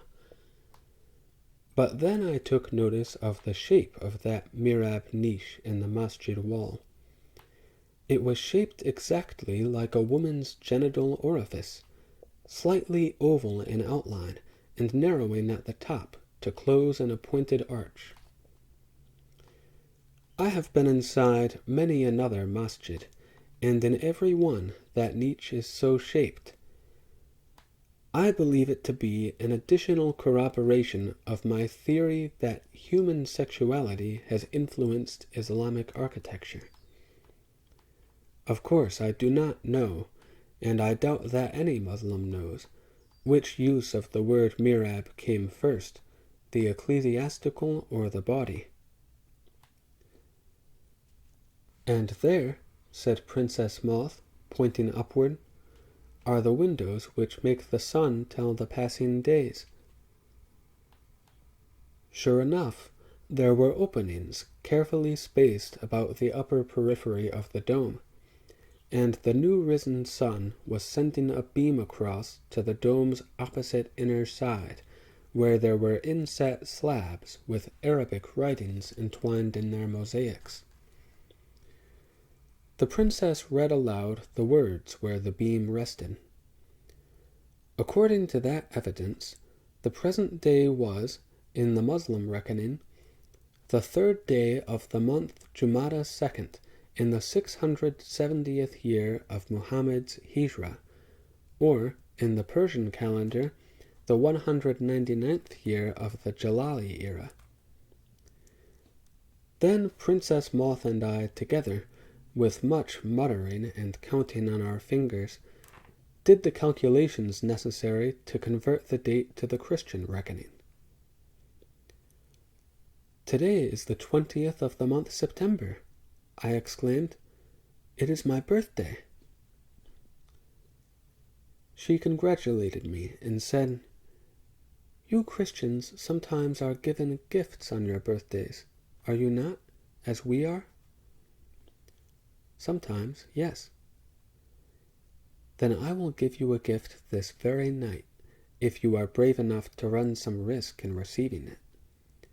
I will give you a night of zina. What is zina? I asked, though I suspected I knew. It is illicit intercourse between a man and a woman. It is haram, which means forbidden. If you are to receive the gift, I must sneak you into my chamber in the andarin of the palace women, which is also haram. I will brave any risk, I cried wholeheartedly. Then I thought of something. But, excuse me for asking, Princess Moth, but I have been informed that Muslim women are somehow deprived of their enthusiasm for zina. I have been told that they are, well, somehow circumcised, though I cannot imagine how. Oh, yes, tabzir, she said casually. That is done to the general run of women, yes, when they are infants, but not to any infants of royal blood, or any who could in future become the wives or concubines of a royal court. It was certainly not done to me. I am happy for you, I said, and meant it. But what is done to those unfortunate females? What is tabzir? Let me show you, she said.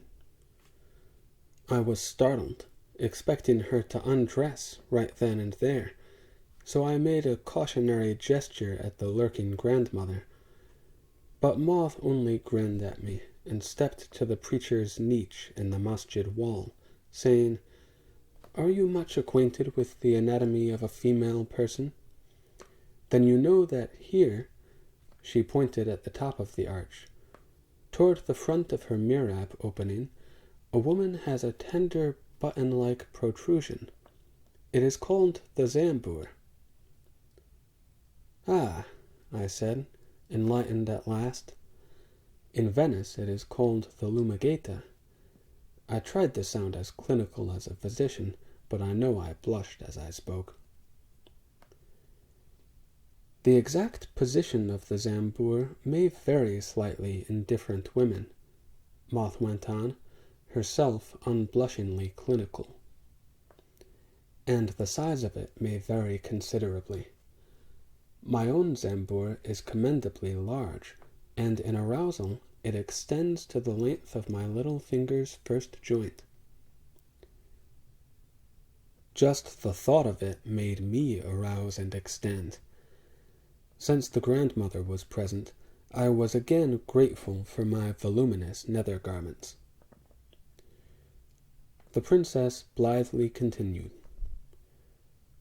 "So I am much in demand by the other women of the Andaran, because my zambur can service them almost as well as a man's zab, and women's play is halal, which means allowable, not haram. And if my face had been pink before, it must have been maroon by now." But if Princess Moth noticed, it did not deter her. "In every woman, that is her most sensitive place, the very nub of her sexual excitability. Without the arousal of her zambur, she is unresponsive in the sexual embrace, and lacking any enjoyment of that act, she does not yearn for it. That, of course, is the reason for the tabzir, the circumcision, as you called it. In a grown woman, until she is very much aroused, the zambur is modestly hidden between the closed lips of her mihrab, but in an infant female, that zambur protrudes beyond the little baby lips. An attending hakim can very easily snip it off with just a scissors." "Dear God!" I exclaimed, my own arousal going instantly limp from horror. "That is not circumcision. That is the making of a female eunuch." "Very like it," she agreed, as if it were not horrible at all. "The child grows up to be a woman virtuously cold and devoid of sexual response, or even any desire for it. The perfect Muslim wife." "Perfect? What husband would want such a wife?" "A Muslim husband," she said simply. "That wife will never commit adultery and make him a cuckold. She is incapable of contemplating an act of zina, or anything else haram. She will not even tease her husband to anger by flirting with another man. If she correctly keeps parda, she will never even see another man, until she gives birth to a man-child. You understand, tabzir does not hamper her function of maternity. She can become a mother, and in that she is superior to a eunuch, who cannot become a father." "Even so, it is a ghastly fate for a woman." "It is the fate decreed by the Prophet, may blessing and peace be upon him. Nevertheless, I am thankful that we upper classes are exempted from many such inconveniences visited upon the common folk. Now, about your birthday gift, young Mirza Marco." "I wish it was already night," I said, glancing up at the slow-creeping sunbeam. "This will be the longest birthday of my life, waiting for night and Zeno with you." "Oh, not with me." "What?" She giggled. "Well, not exactly with me." Bewildered, I said again, "What?" "You distracted me, Marco, asking about the Tapsir, so I did not explain the gift I am giving you. Before I explain, you must bear in mind that I am a virgin." I started pettishly to say, "You have not been talking like," but she laid a finger across my lips. "True, I am not Tabsir, and I am not cold, and perhaps you would call me not entirely virtuous, since I am inviting you to do something haram. It is true, too, that I have a most charming Zambur, and I dearly love to exercise it, but only in ways halal, which will not diminish my virginity. In addition to my Zambur, you see, I have all my parts, including my Sangar. That maiden membrane has not been breached, and never will be until I wed some royal prince. It must not be breached, or no prince would have me. I should be lucky if I were not beheaded for letting myself be despoiled. No, Marco, do not even dream of consummating the zina with me." "I am confused, Princess Moth. You distinctly said you would sneak me into your chamber." "And so I shall, and I shall remain with you there to assist you in zina with my sister." "With your sister?" "Hush! The old grandmother is deaf, but sometimes she can read simple words from the lips. Now keep silent and listen. My father has many wives, so I have many sisters. One of them is amenable to zina. In fact, she can never get enough of it, and it is she who will be your birthday gift. But if she is also a royal princess, why is her virginity not equally—" I said keep silent. "Yes, she is as royal as I, but there is a reason why she does not treasure maidenhood as I do. You will know everything tonight, but until tonight I will say no more, and if you pester me with questions, I will rescind the gift. Now, Marco, let us enjoy the day. Let me command a coachman to take us for a ride about the city." The coach, when it came for us, was really only a dainty cart on 2 high wheels, drawn by a single midget Persian horse. Its driver helped me hoist the infirm old grandmother up to sit beside him at the front, and the princess and I sat on the inside seat.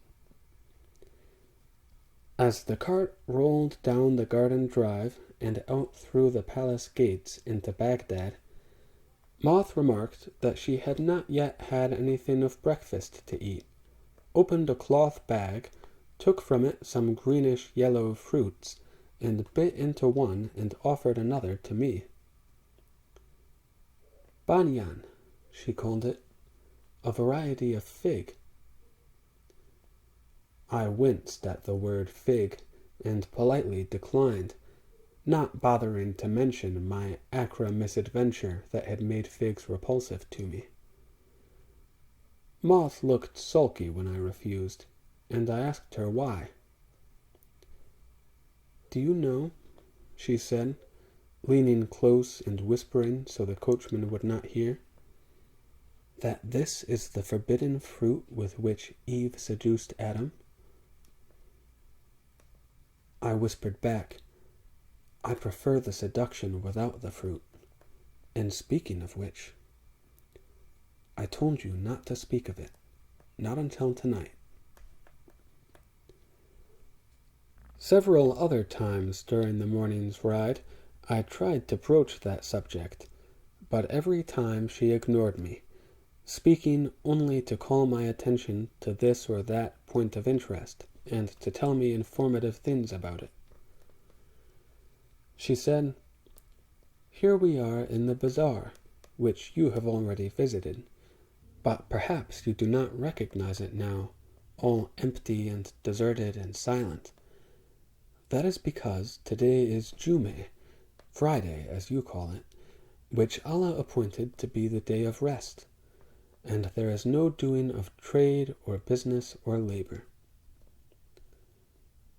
And she said, That grassy parkland which you see yonder is a graveyard, which we call a city of the silent. And she said, That large building is the House of Delusion, a charitable institution founded by my father, the Shah. In it are confined and cared for all the persons who go insane, as many persons do in the hot summertime. They are regularly examined by a hakim, and if they ever regain their reason, they are set free again. In the outer skirts of the city, we crossed a bridge over a small stream, and I was struck by the color of that water, which was a most unusually deep blue for mere water. Then we crossed another stream, and it was a most unwaterly, vivid green. But not until we had crossed yet another, and it was as red as blood, did I make any comment. The princess explained, The waters of all the streams out here are colored by the dyes of the makers of kali. You have never seen a kali made? You must see. And she gave directions to the coachman. I would have expected to be taken back into Baghdad and to some city workshop, but the cart went farther still into the countryside and came to a stop beside a hill that had a low cave entrance halfway up it.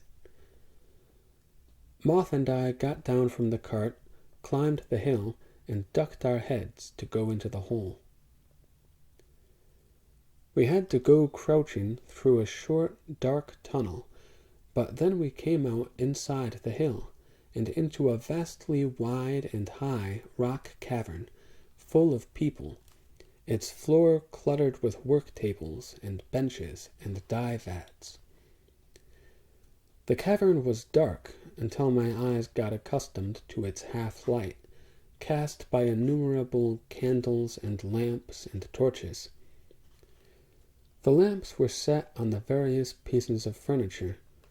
The torches were ensconced at intervals around the rock walls. Some of the candles were stuck to the rocks by their own drip, and other candles were carried about in the hands of the multitude of workers. I said to the princess, I thought this was a day of rest. For Muslims, she said, these are all slaves, Christian Rusniaks and Lesgians and such. They are allowed their due Sabbath on Sundays. Only a few of the slaves were grown men and women, and they worked at various tasks, like the stirring of the dye vats, on the floor of the cavern. All the rest were children, and they worked while floating high in the air. That may sound like one of the Shahrazad's stories of magic, but it was a fact. From the high dome of the cavern hung a giant comb of strings, hundreds of strings, parallel and close together, a vertical web as high and as wide as the entire cavern's height and width. It was obviously the weft for a kali, which, when finished, would carpet some immense palace chamber or ballroom. High up against that wall of weft, hung in loops of rope that depended from somewhere even higher in the roof darkness, dangled a crowd of children. The little boys and girls were all naked, because of the heat of the air up there, Princess Moth told me, and they were suspended across the width of the work, but at various levels, some higher and some lower. Up there, the kali was partially completed. From its hem at the top of the weft, down to those levels where the children worked. And I could see that it was, even at that early stage of progress, a collie of a most intricate and vari-colored flower garden design. Each of the dangling children had a candle stuck on its head with the wax, and all were busily engaged, but at what I could not discern. They seemed to be plucking with their little fingers at the unfinished lower edge of the collie. The princess said, "They are weaving the warp threads through the weft. Each slave holds a shuttle and a hank of thread of a single color. He or she weaves it through and makes it tight, in the order required by the design." "How in the world," I asked, "can one child know when and where to contribute his bit, among so many other slaves and threads, and in such a complex work?" "The collie master sings to them," she said. Our arrival interrupted him. There, he begins again. It was a wonderful thing. The man called the collie master sat before a table on which was spread a tremendous sheet of paper. It was ruled in countless neat little squares, over which was superimposed a drawing of the collie's entire intended design, with the innumerable different colors indicated.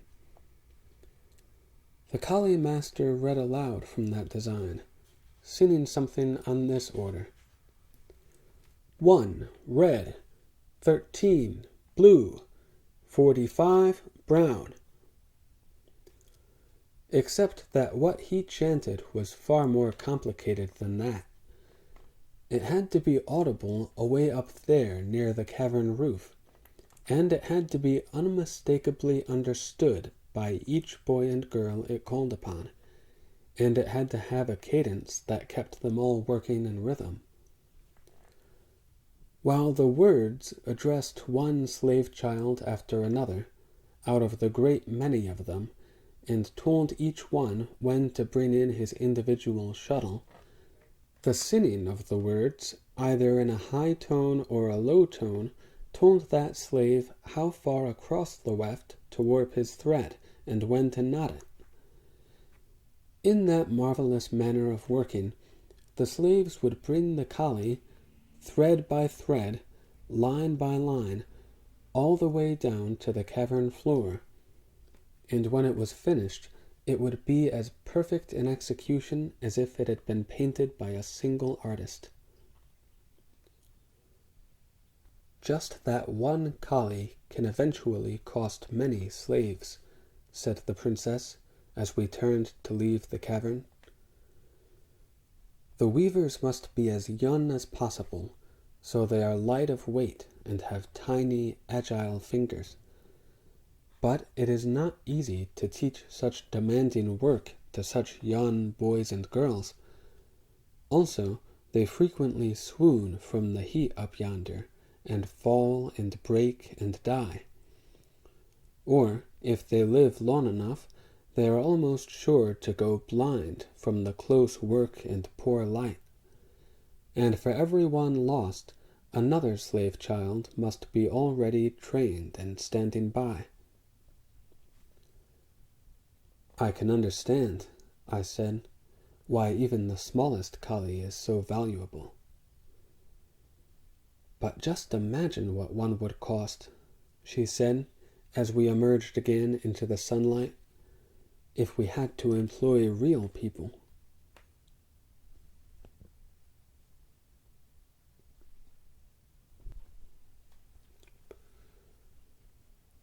Chapter 4. The cart took us back to the city, and through it, and again into the palace gardens. Once or twice more I tried to pry from the princess some hint of what would happen in the night time, but she remained adamant against my curiosity. Not until we got down from the cart and she and her grandmother were leaving me to go to their Andarin quarters, did she refer to our rendezvous. "At moonrise," she said, "by the Gulsa'at again." I had a minor ordeal to go through before then. When I got to my room, the servant Karim informed me that I was to be accorded the honor of dining that evening with the Shah Zaman and his Shahryar-Zad. It was, no doubt, a signal kindness on their part, considering my youth and my insignificance in the absence of my ambassadorial father and uncle. But I confess that I did not much esteem the honor, and I sat wishing that the meal would hasten to its conclusion. For one reason, I felt slightly uncomfortable in the presence of the parents of the girl who had invited me to Zina later that night. Of the other girl, who would somehow share in the Zina, I knew the Shah had to be the father, but I could not guess who might be her mother.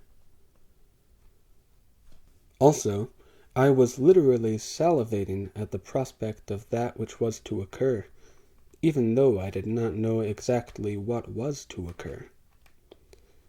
With my tongue glands thus uncontrollably gushing, I could hardly eat of the fine meal, let alone make sustained conversation. Fortunately, the Shahyar's loquacity precluded my having to say more than an occasional "Yes, Your Majesty," and "Is that a fact?" and "Do tell." For she did tell. Nothing could have stopped her telling. But she told not many facts, I think. "So," she said, "today you visited the makers of Kali." "Yes, Your Majesty." "You know, in olden times there were magic Kali which were capable of carrying a man through the air." "Is that a fact?" "Yes. A man could step onto a Kali and command it to take him to some far, far distant part of the world, and off it would fly, over mountains and seas and deserts, whisking him there in the twinkling of an eyelid." "Do tell." "Yes, I will tell you the story of a prince. His princess lover was abducted by the giant rook bird, and he was desolate. So he procured from a jinni one of the magic Kali, and finally the story was over, and finally so was the meal, and finally so was my impatient waiting, and, like the story prince, I hurried to my princess lover. She was at the flower dial, and for the first time she was unaccompanied by her crone chaperone. She took my hand and led me along the garden paths and around the palace to a wing of it I had not known existed. Its doors were guarded like all the other palace entrances, but Princess Moth and I merely had to wait in the concealment of a flowery shrub until both the guards turned their heads. They did so in unison, and almost as if they were doing it on command, and I wondered if Moth had bribed them.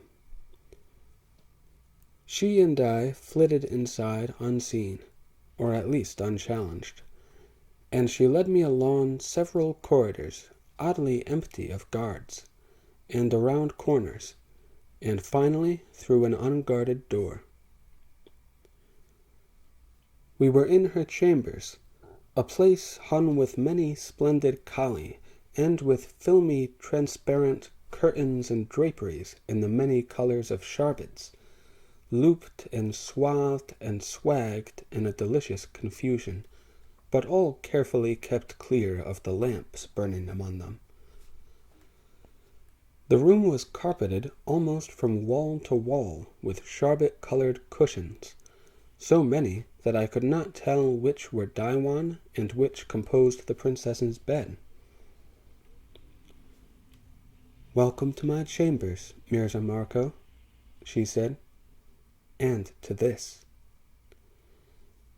And somehow, She undid what must have been a single knot or clasp sustaining all her clothes, for they all dropped away from her at once.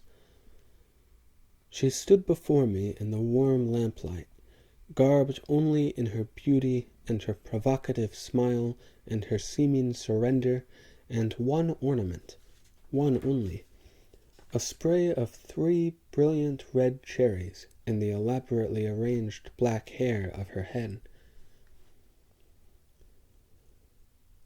Against the pale sharpet colors of the room, the princess stood out, vividly red and black and green and white, the cherries red upon her black tresses, her eyes green and their long lashes black, and her lips red in her ivory face, her nipples red and her nether curls black against the ivory body. She smiled more broadly as she watched my gaze wander down her naked body and up again, to rest on the 3 living ornaments in her hair, and she murmured, "As bright as rubies, are they not? But more precious than rubies, for the cherries will wither. Or will they instead?" She asked it seductively, running the red tip of her tongue across her red upper lip. "Will they be eaten?" She laughed then. I was panting as if I had run all the way across Baghdad to that enchanted chamber. Clumsily I moved toward her, and she let me approach to her arm's length, for that was where her hand stopped me, reaching out to touch my foremost approaching part.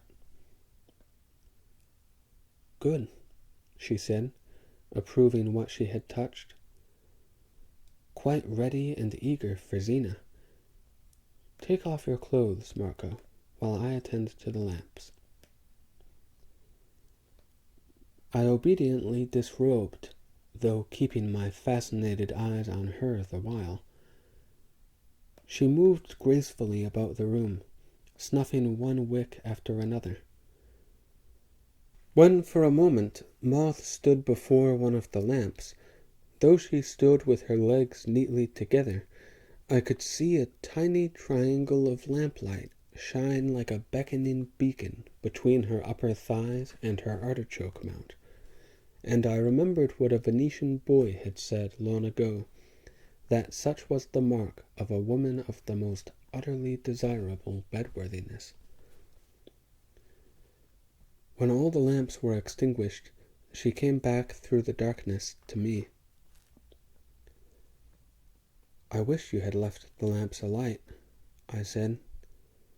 "You are beautiful, Moth, and I delight in looking at you." "Ah, but lamp flames are fatal to moths," she said, and laughed. "There is enough moonlight coming through the window for you to see me, and see nothing else. Now," I echoed in total and joyful accord, and I lunged, but she dodged adroitly. "Wait, Marco. You forget. I am not your birthday gift." "Yes," I mumbled. "I was forgetting. Your sister. I remember now. But why are you stripped naked, Moth, if it is she who—" "I said I would explain tonight, and I will, if you will restrain your groping. Hear me now. This sister of mine, being also a royal princess, did not have to endure the mutilation of Tabsir when she was a baby, because it was expected that she would some day marry royalty. Therefore, she is a complete female, unimpaired in her organs, with all of a female's needs and desires and capabilities. Unfortunately, the dear girl grew up to be ugly, dreadfully ugly. I cannot tell you how ugly." I said wonderingly, "I have seen no one like that about the palace." "Of course not. She would not wish to be seen. She is excruciatingly ugly, but tender of heart. So she keeps forever to her chambers here in the Enderin, not to chance meeting even a child or a eunuch and frightening the wits out of such a one. Mare mia, I muttered. Just how is she ugly, Moth? Only in the face? Or is she deformed? Hunchbacked? What? Hush! She waits just outside the door, and she might hear. I lowered my voice. What is this girl's name? The Princess Shams, and that is also a pity, for the word means sunlight. However, let us not dwell on her devastating ugliness. Suffice it to say that this poor sister long ago gave up hope of making any sort of marriage, or even of attracting a transient lover. No man could look at her in the light, or feel her in the dark, and still keep his lance atilt for Zena. Que Braga, I muttered, feeling a frisson of chill. If Moth had not been still visible to me, only dimly but alluringly, my own lance might have drooped then. Nevertheless, I assure you that her feminine parts are quite normal, and they quite normally wish to be filled and fulfilled. That is why she and I contrived a plan, and because I love my sister Shams, I conspire with her in that plan. Whenever she espies from her hiding place a man who wakens her yearning, I invite him here, and you have done this before, I bleated in dismay. Imbecile infidel, of course we have, many and many a time. That is why I can promise you will enjoy it, because so many other men have. You said it was a birthday gift. Do you disdain a gift because it comes from a generous giver of gifts? Be still and listen. What we do is this. You lie down on your back. I lie across your waist, staying always in your view.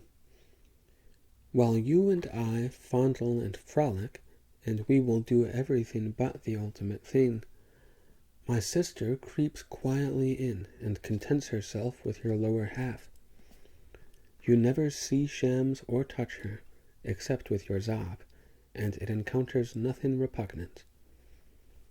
Meanwhile, you see and feel only me, and you and I will excite each other to a delirium, so that when the Zina is accomplished down there, you will never know it is not me you are having it with. This is grotesque. You may, of course, decline the gift, she said coldly, but she moved close so that her breast touched me, and it was anything but cold. Or you can give me and yourself a delight, and at the same time do a good deed for a poor creature doomed always to darkness and nonentity. Well, do you decline it? Her hand reached for the answer. I thought you would not. I knew you for a kindly man. Very well, Marco. Let us lie down. We did so. I lay on my back, as instructed, and Moth draped her upper body across my waist so I could not see below it, and we commenced the preludes of music-making.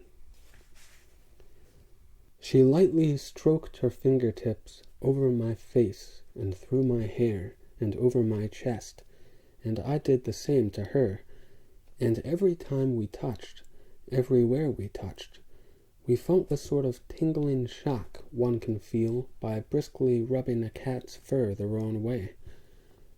But there was no wrong way she could have fondled me, or I her, as I discovered.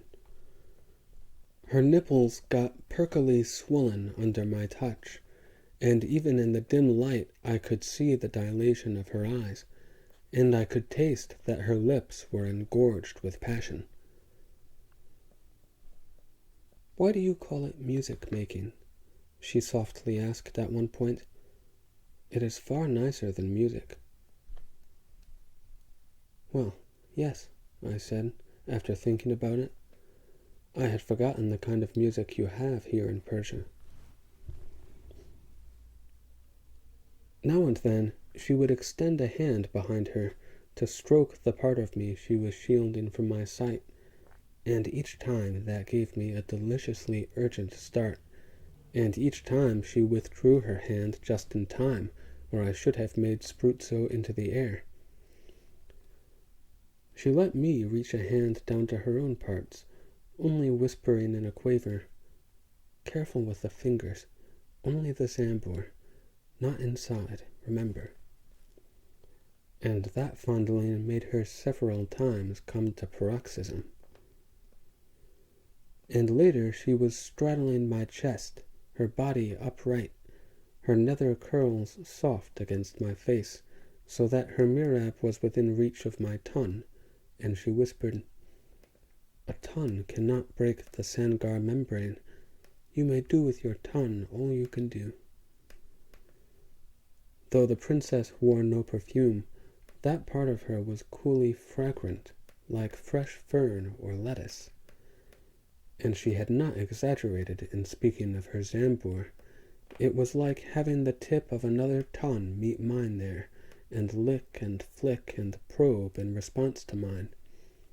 And that sent Moth into a constant paroxysm, only waxing and waning slightly in intensity, like the wordless singing she did in accompaniment. "Delirium," Moth had said, and delirium it became. I truly believed, when I made Spruzzo the first time, that I was somehow doing it inside her mirab, even though the mirab was still close and warm and wet against my mouth. Not until my wits began to collect again did I realize that another female person had to be astride my lower body, and it had to be the seclusive sister Shams.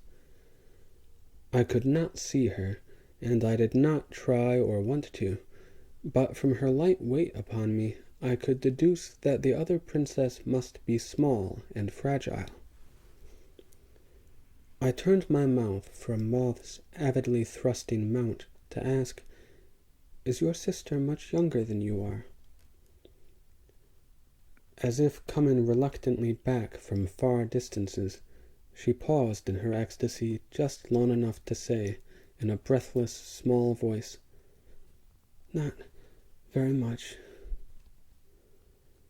And then she dissolved into her distances again, and I resumed doing my best to send her ever farther and higher, and I repeatedly joined her in that soaring exaltation, and I made my subsequent several Spruzzi into the alien mirab, not really caring whose it was, but retaining enough consciousness to hope vaguely that the younger and ugly Princess Sunlight was enjoying her employment of me as much as I was enjoying it. The tripartite Zina went on for a long time. After all, the Princess Moth and I were in the springtime of our youth, and we could keep on exciting each other to renewed flowerings, and the Princess Shams gleefully, I assumed, gathered in my every bouquet. But at last, even the seemingly insatiable Moth seemed sated, and her tremors dwindled, and so did my Zab finally dwindle and sink to weary rest. That member felt quite raw and chafed by then, and my tongue ached at its roots, and my whole body felt empty and expended. Moth and I lay still for a while of recuperation, she limp upon my chest, with her hair disposed across my face. The 3 ornamenting cherries had long before been shaken loose and lost. While we lay there, I was conscious of a smeary, wet kiss being bestowed upon my belly skin, and then there was a brief rustling sound as Shams scuttled unseen out of the room. I got up and dressed, and Princess Moth slipped into a scanty little tunic that did nothing really to cover her nakedness, and she led me again through the Andaran corridors and out into the gardens. From a minaret somewhere, the day's first muezzin was warbling the call to the hour before sunrise prayer. Still unchallenged by any guards, I found my own way through the gardens to the palace wing where my chamber was. The servant Karim was conscientiously waiting awake for me. He helped me undress for bed, and he made some odd exclamations when he saw my extremely spent condition. "So the young Mirza's lance found its target," he said, but he did not ask any audacious questions. He only sniffled a bit, seeming aggrieved that I would not be having further need for his small ministrations, and he went to his own bed. My father and uncle were absent from Baghdad for 3 weeks or more. During that time, I spent almost every day being escorted about and shown interesting things by the Shahrazad Magus, with her grandmother trailing, and almost every night I spent indulging in zina with both of the royal sisters, Moth and Sunlight. In the daytime, the princess and I did such things as go into the House of Delusion, that building which combined a hospital and a prison. We went there on a Friday, the day of rest, when the place was much frequented by citizens at leisure, and also by foreign visitors from elsewhere, as one of the chief amusements of Baghdad. People came in families and in groups shepherded by guides, and at the door everyone was given by the doorkeeper a large smock to cover his clothes. Then all would stroll through the building, being lectured by the guides on the several kinds of madness exhibited by the men and women inmates, all of us laughing at their antics or commenting on them. Some of those antics were truly risible, and some were pitiable, and others were entertainingly lewd, but other doings were merely dirty. For example, a number of the deranged men and women appeared to resent us visitors, and pelted us with anything that came to their hand. Since all those inmates were sensibly kept naked and empty-handed, their only available missiles were their own body wastes. That was the reason for the doorman's distribution of smocks, and we were glad to be wearing them. Sometimes, in the nights in the princess's chamber, I felt like some kind of inmate myself, subjected to supervision and exhortation. On perhaps the 3rd or 4th of those occasions, early in the night's proceedings, before the sister crept in, when Moth and I had just disrobed and were enjoying our preliminary play, she stopped her roving hands to hold my roving own, and said, "My sister Shams would beg a favor of you, Marco." "I was afraid of this," I said. "She wishes to dispense with you as intermediary, and take your place up front." No, she would never. She and I are both happy with the arrangement as it is, except for one small detail." I only grunted, being wary. "I told you, Marco, that Sunlight has had Zena often and often, so often and so vigorously that, well, the poor girl's mihrab opening has been quite enlarged by that indulgence. To speak frankly, she is as open down there as a woman who has borne many children. Her pleasure in our Zena would be much increased if your Zab were in a sense enlarged by—" "No," I said firmly, and began to wriggle, trying to move crabwise out from under Moth. "I will not submit to any tampering." "Wait," she protested. "Hold still. I suggest no such thing." "I do not know what you have in mind, or why," I said, still wriggling. "I have seen the zob of numerous Eastern men, and my own is already superior. I refuse any—" I said, "Be still. You have an admirable zob, Marco. It quite fills my hand, and I am sure that in length and girth it satisfies Shams. She suggests only a refinement of performance." Now that was vexatious. "No other woman ever complained of my performance," I shouted. "If this one is as ugly as you say she is, I suggest that she is hardly in a position to be critical of whatever she can get." "Hark to who is being critical," Moth mocked me. "Have you any notion how many men dream, and dream fruitlessly, of ever lying with a royal princess? Ever even once seen a princess with her face unveiled? And here you have two of them lying with you absolutely naked and compliant each night. You would presume to deny one of them a small whim?" "Well," I said, chastened, "what is the whim?" "There is a way to heighten the pleasure of a woman who has a large orifice. It enhances not the zob itself, but what do you call the blunt head of it?" "In Venetian it is the fava, the broad bean. I think in Farsi that is the lubia." "Very well. Now, I noticed, of course, that you are uncircumcised, and that is good, for this refinement cannot be accomplished with a circumcised zob. All you do is this." And she did it, tightening her hand around my zob and pulling the copula skin back as far as it would go, and then a trifle farther. "See, it makes the broad bean bulge more grandly broad. And it is uncomfortable, almost to hurting." "Only briefly, Marco, and bearably. Just do that as you first insert it. Shams says it gives to her mirab lips that fine first feeling of being spread apart. Sort of a welcome violation, she says. Women enjoy that, I think, though of course I cannot know until I am married." "Dio me guarda," I muttered.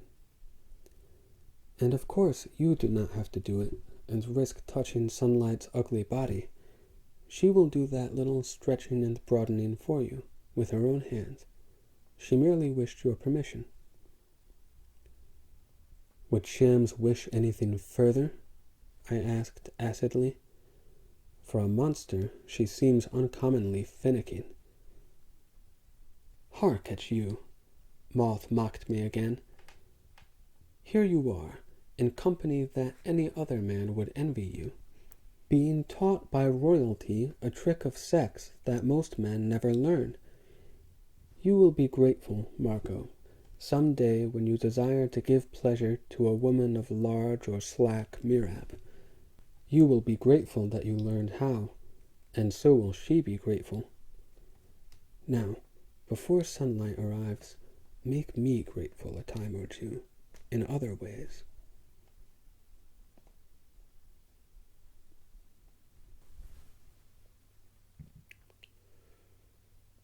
Chapter 5. On some days, for entertainment and edification, Moth and I attended the sittings of the Royal Court of Justice. It was called simply the Diwan, from its profusion of Diwan pillows, on which sat the Shah Zaman and the Wazir Jamshid and various elderly muftis of Muslim law, and sometimes some visiting Mongol emissaries of the Ilkhan Abaga. Before them were brought criminals to be tried, and citizens with complaints to be heard or boons to be asked, and the Shah and his wazir and the other officials would listen to the charges or pleas or supplications, and then would confer, and then would render their judgments or devisements or sentences.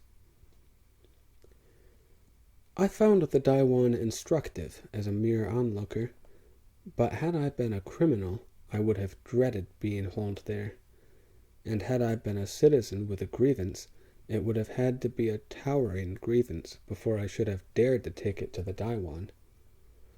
For on the open terrace just outside that room stood a tremendous burning brazier, and on it was a giant cauldron of oil heated to bubbling, and beside it waited a number of robust palace guards and the Shah's official executioner, ready to put it to use.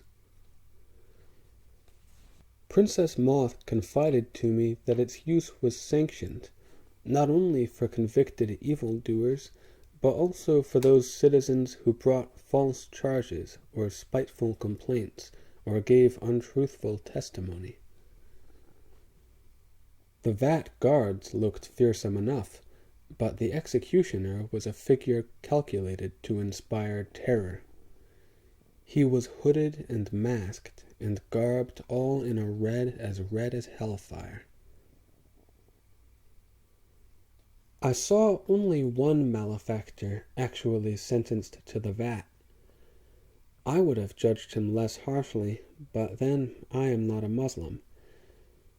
He was a wealthy Persian merchant, whose household andarin consisted of the allowable 4 wives and the usual numerous concubines besides. The offense with which he was charged was read aloud: Kalwat. That means only compromising proximity, but the details of the indictment were more enlightening. The merchant was accused of having made zina with 2 of his concubines at the same time, while his 4 wives and a 3rd concubine were let to watch, and altogether those circumstances were haram under Muslim law. Listening to the charges, I felt distinctly sympathetic to the defendant, but distinctly uneasy in my own person, since I was, almost every night, making zina with 2 women not my wives. But I stole a look at my companion, Princess Moth, and saw in her face neither guilt nor apprehension. I gradually learned from the proceedings that even the most vilely haram offense is not punishable by Muslim law unless at least 4 witnesses testify to its having been committed. The merchant had willingly, or pridefully, or stupidly, let 5 women observe his prowess, and later, out of pique or jealousy or some other feminine reason, they had brought the Kalwat complaint against him. So the 5 women also got to observe his being taken, kicking and screaming, out to the terrace, and pitched alive into the seething oil. I will not dwell on the subsequent few minutes. Not all the punishments decreed by the Diwan were so extraordinary. Some were nicely devised to fit the crimes involved. One day a baker was hauled before the court and convicted of having given his customers short weight of bread, and he was sentenced to be crammed into his own oven and baked to death. Another time, a man was brought in for the singular offense of having stepped on a scrap of paper as he walked along the street. His accuser was a boy who, walking behind the man, had picked up that paper and discovered that the name of Allah was among the words written on it. The defendant pleaded that he had only unwittingly committed that insult to Almighty Allah, but other witnesses testified that he was an incorrigible blasphemer. They said he had often been seen to lay other books atop his copy of the Quran, and had sometimes even held the holy book below his waist level, and once had held it with his left hand. So he was sentenced to be trodden, like the piece of paper, by the executioner and the guards until he was dead. But only during the Diwan sittings was the Shah's palace a place of pious dread. On more frequent religious occasions, the palace was the scene of galas and gaiety. The Persians recognize some 7,000 old-time prophets of Islam and accord to every one of them a day of celebration. On the dates honoring the more major prophets, the Shah would give parties, usually inviting all the royalty and nobility of Baghdad, but sometimes throwing open the palace grounds to all comers. Though I was not royal or noble, and not Muslim, I was a palace resident, and I attended several of those festi. I recall one night's celebration of some long-defunct prophet, which celebration was held outdoors in the palace gardens.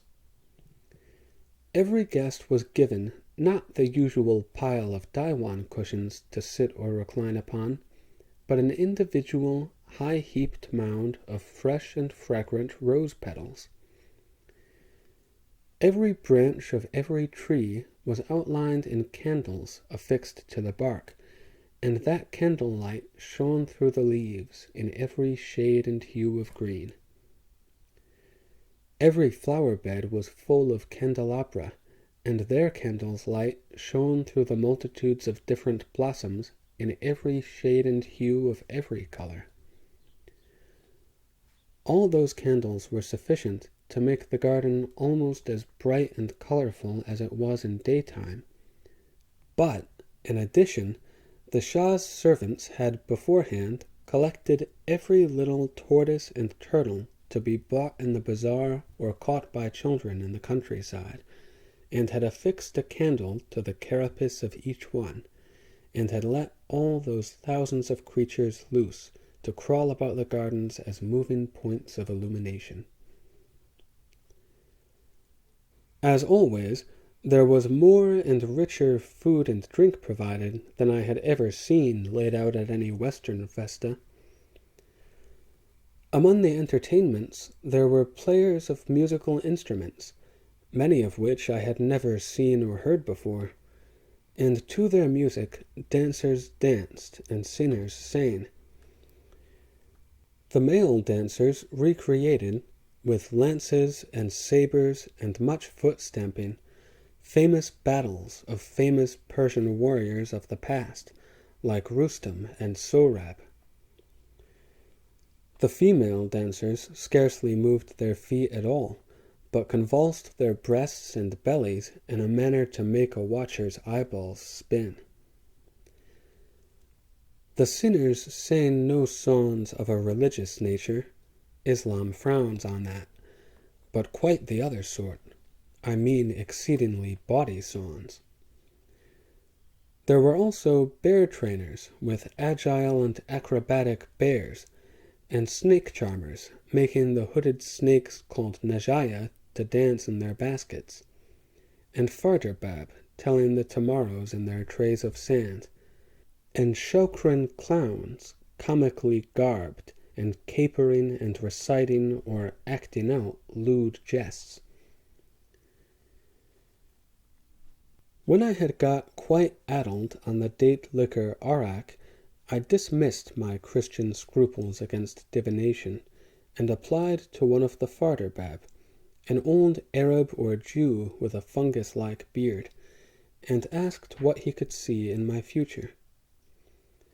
But he must have recognized me for a good Christian unbeliever in his sorcerous art, for he only looked once into the shaken sand and growled, "Beware the bloodthirstiness of the beautiful," which told me nothing of my future at all, though I recalled having heard something like that before, in the past.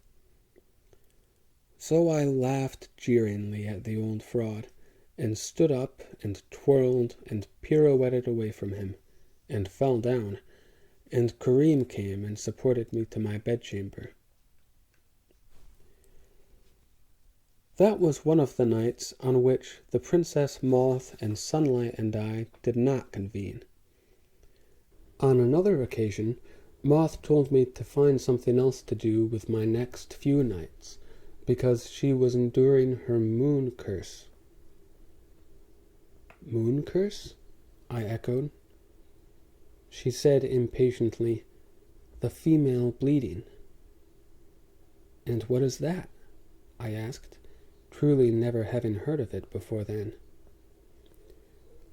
Her green eyes gave me a sidelong look of amused exasperation, and she said fondly, "Fool, like all young men, you perceive a beautiful woman as a pure and perfect thing, like the race of little winged beings called the peri. The delicate peri do not even eat, but live on the fragrance they inhale from flowers, and therefore they never have to urinate or defecate. Just so, you think a beautiful woman can have none of the imperfections or nastinesses common to the rest of humankind." I shrugged. "Is it bad to think that way?" "Oh, I would not say that, for we beautiful women often take advantage of that masculine delusion. But a delusion it is, Marco, and I will now betray my sex and disabuse you of it. Hear me."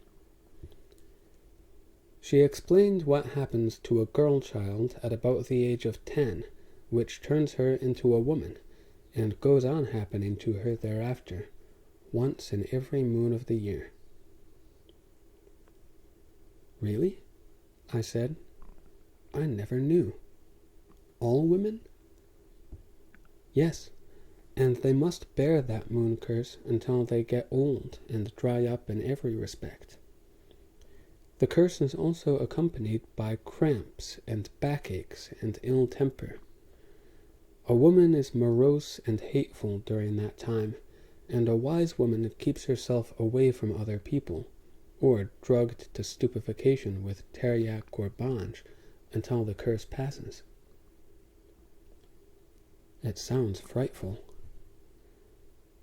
Moth laughed, but without humor. "Far more frightful for the woman if there comes a moon when she is not cursed, for that means she is pregnant, and of the damps and leaks and disgusts and embarrassments which then ensue, I will not even begin to speak. I am feeling morose and ill-tempered and hateful, and I will betake myself to seclusion. You go away, Marco, and make merry and enjoy your body's freedom, like all damned disencumbered men, and leave me to my woman's misery."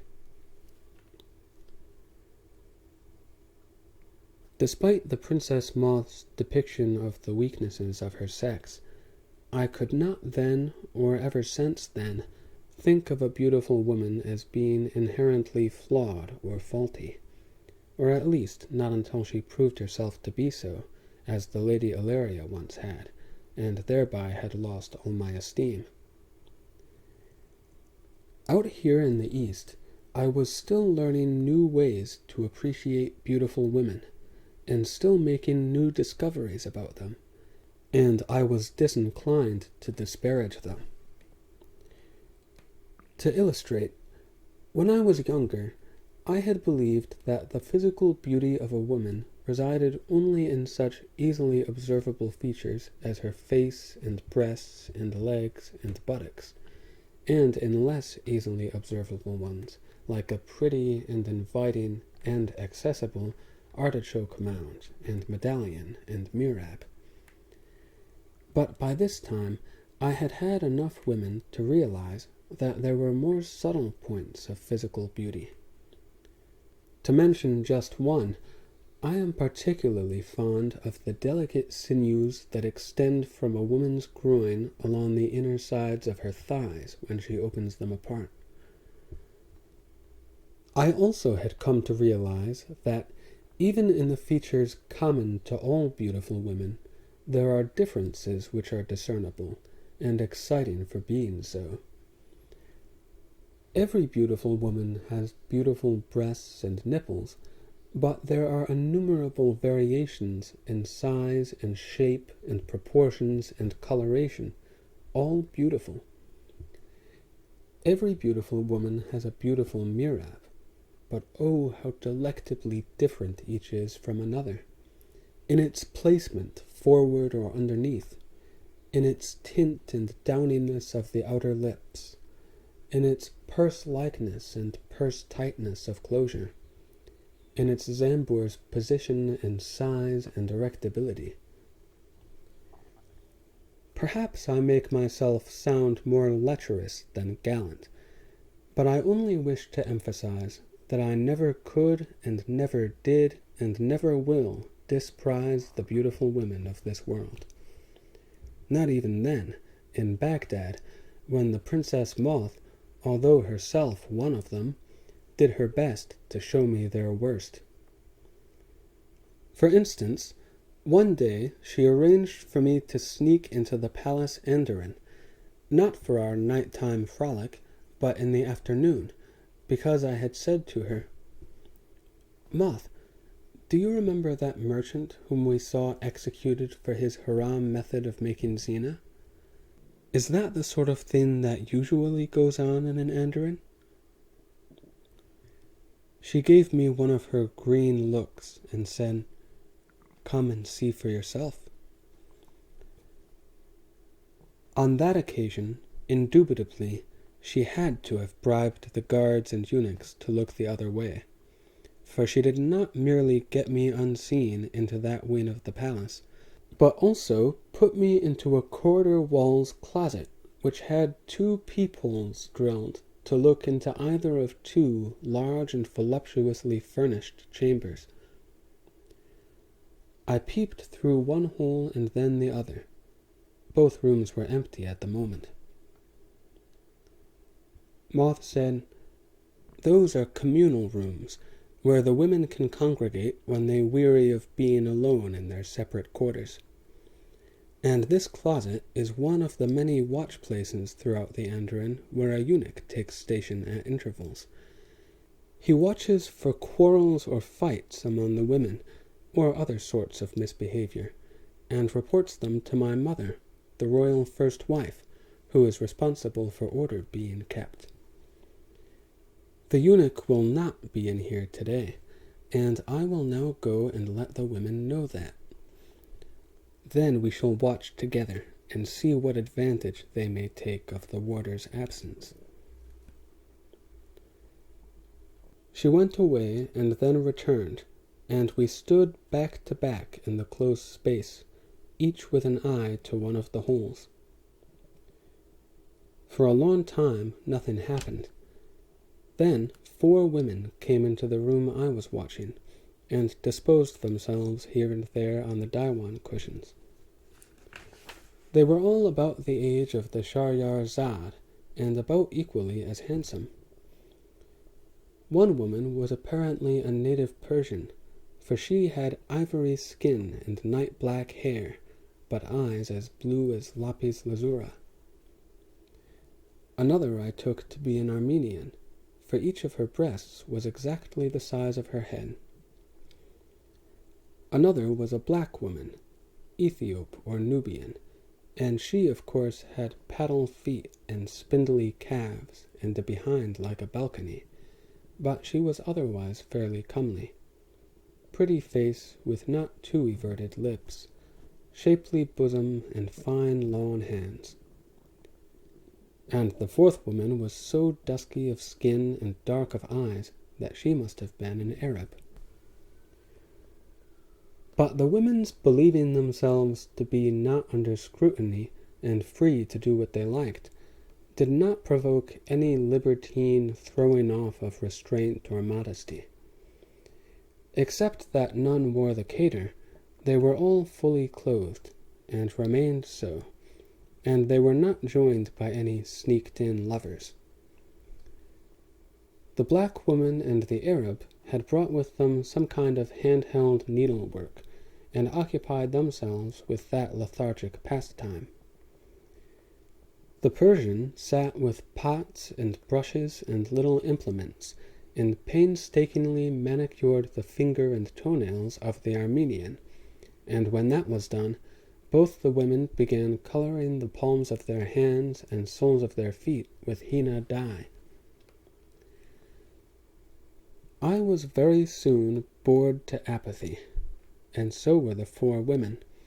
I could see them yawn, and hear them belch, and smell them breaking wind. And I wondered why I had entertained any spicy suspicions of Babylonian orgies in a house full of women, just because all the women belonged to one man. Clearly, when so many women had nothing to do but wait for a summons from their master, there literally was nothing else for them to do. They could only loll about, no more enterprising or vivacious than vegetables, until the infrequent calls for the exercise of their animal parts. I might as well have been watching a row of cabbages going to seed, and I turned in the closet to say something like that to the princess. But she was grinning lasciviously, and she put a cautionary finger to her lips, then pointed it at her peephole. I leaned over and looked through, and barely suppressed an exclamation of surprise. That room had 2 occupants, one of them female, a girl considerably younger than any of my rooms 4, and also much prettier, perhaps because more of her was visible. She had taken off her pyjama and anything else she wore underneath that garment, and was bare from the waist down. She was another dusky-skinned Arab, but her pretty face was now pink with exertion. The male occupant of the room was one of those child-sized Simiatsi apes, so hairy all over that I would not have known it for a male, except that the girl was fervently working with one hand to encourage the animal's maleness. She eventually accomplished that, but the ape only looked stupidly at the upright, small evidence, and the girl had to work just as strenuously to show him what to do with it, and where. But eventually that too was accomplished, while Moth and I took turns observing through the peephole. When the ridiculous performance was concluded, the Arab girl wiped herself with a cloth, and then wiped at some scratches her partner had inflicted on her. Then she pulled on her pyjama and led the ape shuffling and hopping out of the room. Moth and I struggled from our closet, which had got quite warm and humid, out into the corridor, where we could talk unheard by the 4 women still in the other room. I said, "No wonder the wazir told me that animal is called the unspeakably unclean." "Oh, Jamshid is just envious," the princess said lightly. "It can do what he cannot." "But not very well. Its zab was even smaller than an Arab's. Anyway, I should think a decent woman would rather employ the finger of a eunuch than the zab of an ape." "Indeed, some do. And also you know now why my Zambur is so much in demand. There are many women here who must wait a long and hungry time between summonses from the Shah. That is why the Prophet, peace and blessing be upon him, long ago instituted the tabzir, so that decent women should not be urged by their yearnings to unwifely resorts. I think, if I were Shah, I should much prefer my women's resorting to each other's Zambur than to a random Zab. Why, suppose that Arab girl gets pregnant by that ape. What revolting kind of offspring would she have? The awful thought brought an even more awful one to my mind. Per Cristo! Suppose your gruesome sister Shams gets pregnant by me. Would I have to marry her? Be not alarmed, Marco. Every woman here, of whatever nation, has her own native specific against such an occurrence. I stared. They know how to prevent conception? With varying degrees of success, but all better than relying on chance. An Arab woman, for example, before making zina, pushes inside herself a plug of wool soaked in the juice of weeping willow. A Persian woman lines her inner self with the delicate white membrane from under the rind of a pomegranate. How abominably sinful, I said, as a Christian should. Which works better? Surely the Persian way is preferable, if only because it is more comfortable for both partners. Shams uses it, and I will wager that you never have felt it. No. But imagine ramming your tender lubia against that thick woolen plug inside an Arab woman. Anyway, I should distrust the efficacy of that method. What would an Arab woman know about preventing conception? Unless an Arab man wants to make a baby, he never does zina with his woman except through her rear entrance, as he is accustomed to using other men and boys, and they him.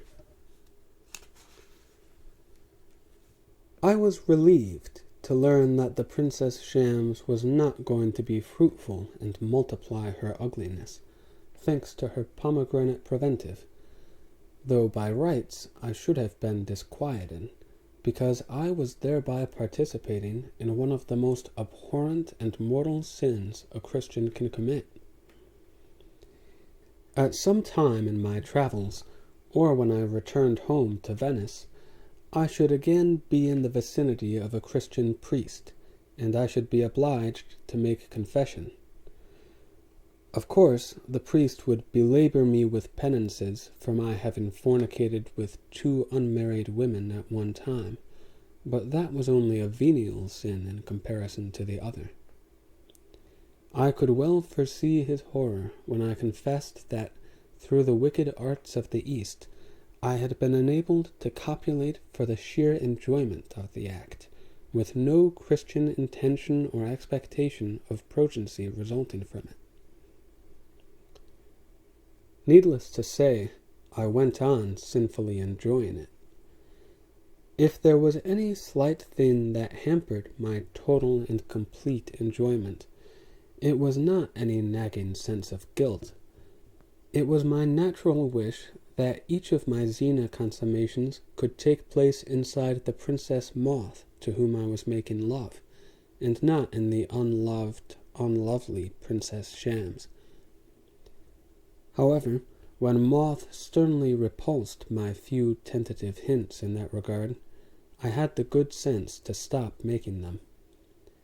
I would not risk losing a happy situation out of greed for an unattainable happier one.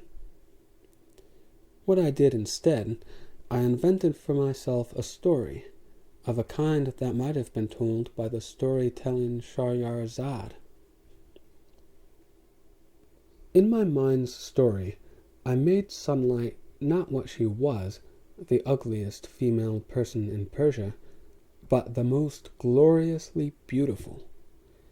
I made her so beautiful that Allah in his wisdom decreed it is unthinkable that the divine beauty and the blessed love of the Princess Shams should be limited to the enjoyment of any one man alone. And that was why Shams was not married, and never would be. In obedience to Almighty Allah, she was constrained to dispense her favors to all good and deserving suitors, and that was why I was currently the favored one. For a while, I utilized that story only when necessary. During most of each night's zina, I had no need of anything more than the real loveliness and closeness of the Princess Moth to stir and sustain my ardor. But then, when our mutual play had made the delicious pressure mount inside me until it could no longer be contained, and I had to let it go, then I brought to mind my invented, alternate, imaginary, unreally sublime Princess Sunlight, and made her the receptacle of my surge and my love. As I say, that sufficed me for a while. But after that while, I gradually fell prey to a sort of mild lunacy. I began to wonder if my story might not be something near the truth. Getting increasingly demented, I began to suspect a deep secret here, and to suspect that, by the workings of my subtle mind, I had been the first and only to uncover that secret. Eventually, I had got so deranged that I began making new hints to Moth, hinting that I really would like to see her unseeable sister. Moth looked worried and agitated when I did that, and even more so when I daringly began mentioning her sister's name on occasions when we were in the presence of her parents and grandmother. "I have had the honor of meeting most of your royal family, your majesty," I would say to the Shah Zaman or the Shahryar-Zad, and then add in an offhand manner, "except, I think, the estimable Princess Shams." "Shams?" he or she would say guardedly, and would look about in a shifty sort of way, and Moth would begin talking volubly to distract us all, while she rudely and almost literally elbowed me out of whatever room we were in. God knows where that behavior might finally have got me, perhaps committed to the House of Delusion. But then my father and uncle returned to Baghdad, and it was time for me to say farewell to all three of my Xena partners, to Moth and Shams and my story-maid Shams.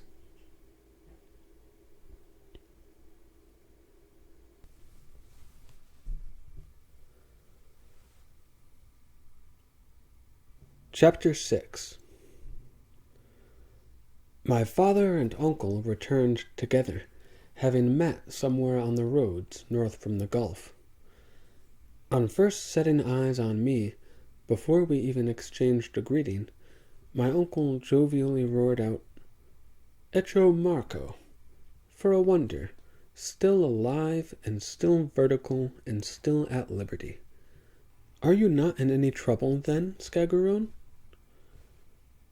I replied, "Not yet, I think," and went to make sure I would not be. I sought out the Princess Moth, and told her that our liaisons were at an end. I can no longer stay out at night without causing suspicion. "It is too bad," she pouted. "My sister has by no means tired of our Xena." "Nor have I, Shazrad Magus Mirza, but in truth I am much weakened by it, and now I must regain my strength for the rest of our journey." "Yes, you do look somewhat strained and haggard. Very well, I give you leave to desist. We will say our formal farewells before you depart." So my father and uncle and I sat down with the Shah, and they told him they had decided against taking the sea route to shorten our way eastward. "We thank you sincerely, Shah Zaman, for having made the suggestion," my father said. "But there is an old Venetian proverb, Loda el mar y tiente a la terra." "Which means?" the Shah said affably. "Laud the sea and attend to the land.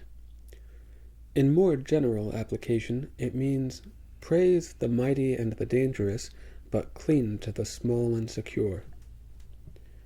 Now, Maffio and I have done much sailing on mighty seas, but never aboard such ships as those of the Arab traders.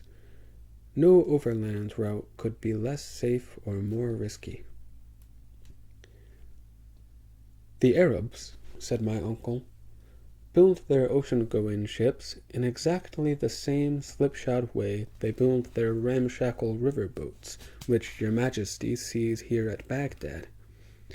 All tied and fish-glued together, not a bit of metal in the construction. And deck-loads of horses or goats dropping their merda into the passenger cabins below. Maybe an Arab is ignorant enough to venture to sea in such a squalid and rickety cockleshell, but we are not." "You are perhaps wise not to do so," said the Shahryar-Zad, coming into the room at that moment, although we were a gathering of men. "I will tell you a tale." She told several, and all of them concerned a certain Sindbad the sailor, who had suffered a series of unlikely adventures, with a giant rook-bird, and with an old sheik of the sea, and with a fish as big as an island, and I do not remember what else. But the point of her recitation was that Sindbad's every adventure had proceeded from his repeatedly taking passage on Arab ships, and each of those craft getting wrecked at sea, and his surviving to drift alone onto some uncharted shore. "Thank you, my dear," said the Shah, when she had concluded the 6th or 7th of the Sindbad tales. Before she might begin another, he said to my father and uncle, "Was your trip to the Gulf entirely unprofitable, then?" "Oh, no," said my father. "There was much of interest to see and to learn and to procure. For example, I bought this fine and keen new Shimshir saber in Neriz, and its artificer told me it was made from steel from your Majesty's iron mines nearby. His words bewildered me. I said to him, 'Surely you mean steel mines?' And he said, 'No. We take the iron from the mines and put it into an ingenious sort of furnace, and the iron becomes steel.' And I said, 'What? You would have me believe that if I put an ass into a furnace it will come out a horse?' And the artificer had to make much explanation to convince me. In solemn truth, your Majesty, I and all of Europe have always believed that steel was a totally different and much superior metal to mere iron." "No," said the Shah, smiling. "Steel is but iron much refined by a process which perhaps your Europe has not yet learned." "So I improved my education there in Neriz," said my father. "Also, my trip took me through Shiraz, of course, and its extensive vineyards, and I sampled all the famous wines in the very wineries where they are produced. I also sampled—" He paused and glanced at the Shahryar-Zad. "Also, there are in Shiraz more comely women, and more of them, than in any city I have visited." "Yes," said the lady, "I was born there myself. It is a proverb of Persia that if you seek a beautiful woman, look in Shiraz. If you seek a beautiful boy, look in Kashan. You will be passing through Kashan as you go on eastward." "Ah," said Uncle Maffeo. "And for my part, I found a new thing in Basra. The oil called naft, which comes not from olives or nuts or fish or fat, but seeps from the very ground. It burns more brightly than other oils, and for a longer time, and with no suffocating odor. I filled several flasks with it, to light our journey's nights, and perhaps also to astonish others like myself, who never saw such a substance before." "Regarding your journey," said the Shah, "now that you have decided to continue overland, remember my warning of the Dasht-i-Kavir, the great salt desert to the eastward. This late autumn season is the best time of year in which to cross it, but truthfully there is no good time. I have suggested camels for your caravan, and I suggest 5 of them. 1 for each of you and your personal panniers, 1 for your puller, 1 for the burden of your main packs. The wazir will go with you tomorrow to the bazaar and help you choose them, and he will pay for them, and I will accept your horses in exchange for that payment." "That is kind of your majesty," said my father. "Just one thing. We have no camel puller." "Unless you are well versed in the management of those beasts, you will need one. I probably can help you with that item too, but first get the camels." So the next day, we 3 went again to the bazaar in company with Jamshid. The camel market was an extensive square area set off by itself, and it had a raised skirting of stone laid around it. The camels for sale were all arrayed standing with their forefeet on that shelf of stone, to make them seem to stand taller and prouder. That market was vastly more noisy than any other part of the bazaar, for to the customary shouting and quarreling of buyers and sellers were added the angry bellowing and mournful groans of the camels, as their muzzles were repeatedly seized and twisted to make them demonstrate their agility in kneeling and rising. Jamshid made that test and many others. He tweaked the camels' humps and felt up and down their legs and peered into their nostrils. After examining almost every full-grown beast on sale that day, he had 5 of them led apart, a bull and 4 cows. To my father he said, "See if you agree with my selection, Mirza Polo. You will note that all have much larger forefeet than rear feet, a sure sign of superior staying power. Also, they are all clean of noseworms. Always keep a watch for that infestation, and if you ever see worms, dust the nostrils well with pepper." Since my father and uncle owned to no expertness in camel trading, they were pleased to concur in the wazir's selections. The merchant sent an assistant to lead the camels, hitched together in single file, to the palace stables, and we followed at our leisure. At the palace, the Shah Zaman and Shahryar were waiting for us, in a room well heaped with gifts they wished us to convey for them to the Khakan Kublai. There were tightly rolled kali of the highest quality, and caskets of jewels, and platters and ewers of exquisitely worked gold, and shimshirs of Nehriz steel in gem-encrusted scabbards, and for the Khakan's women, polished looking-glasses, also of Nehriz steel, and cosmetics of El-Kol and Hina, and leather flasks of Shiraz wine, and tenderly wrapped cuttings of the palace garden's most prized roses, and also cuttings of seedless banj plants, and of the poppies from which teriyak is made. The most striking of all the gifts was a board on which some court artist had painted the portrait of a man grim and ascetic of mien, but blind, his eyeballs being all white. It was the only delineation of any animate being I had ever seen in a Muslim country. The Shah said, "It is a likeness of the Prophet Muhammad, peace and blessing be upon him.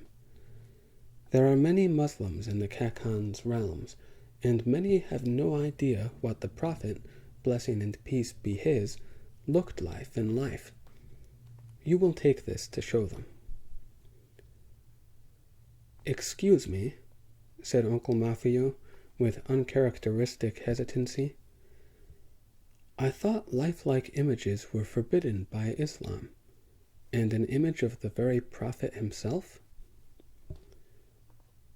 The Shahrazad explained, "It does not live until the eyes are painted in. You will engage some artist to do that just before you present the picture to the Khan.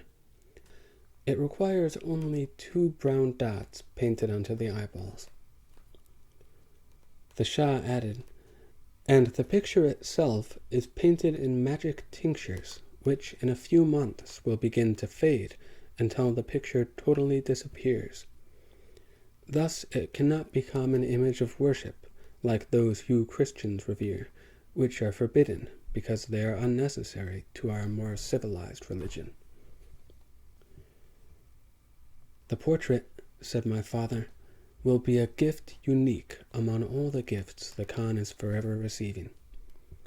Your Majesties have been more than generous in your tribute."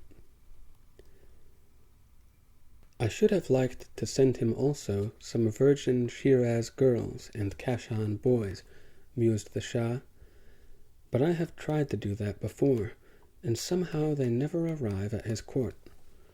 Virgins must be difficult of transport." "I just hope we can transport all this," said my uncle, gesturing. "Oh yes, with no trouble," said the Wazir Jamshid. "Any one of your new camels will easily carry all that burden, and carry it at the pace of 8 farsakhs in a day, and for 3 days between drinks of water, if that be necessary. Assuming, of course, that you have a competent camel puller." "Which now you do have," said the Shah. "Another gift of mine, and this one is for you, gentlemen." He signaled to the guard at the door, and the guard went out. "A slave which I myself only recently acquired, bought for me by one of my court eunuchs." My father murmured, "Your Majesty's generosity continues to abound and to astound." "Ah, well," said the Shah modestly, "what is one slave between friends? Even a slave which cost me 500 dinars.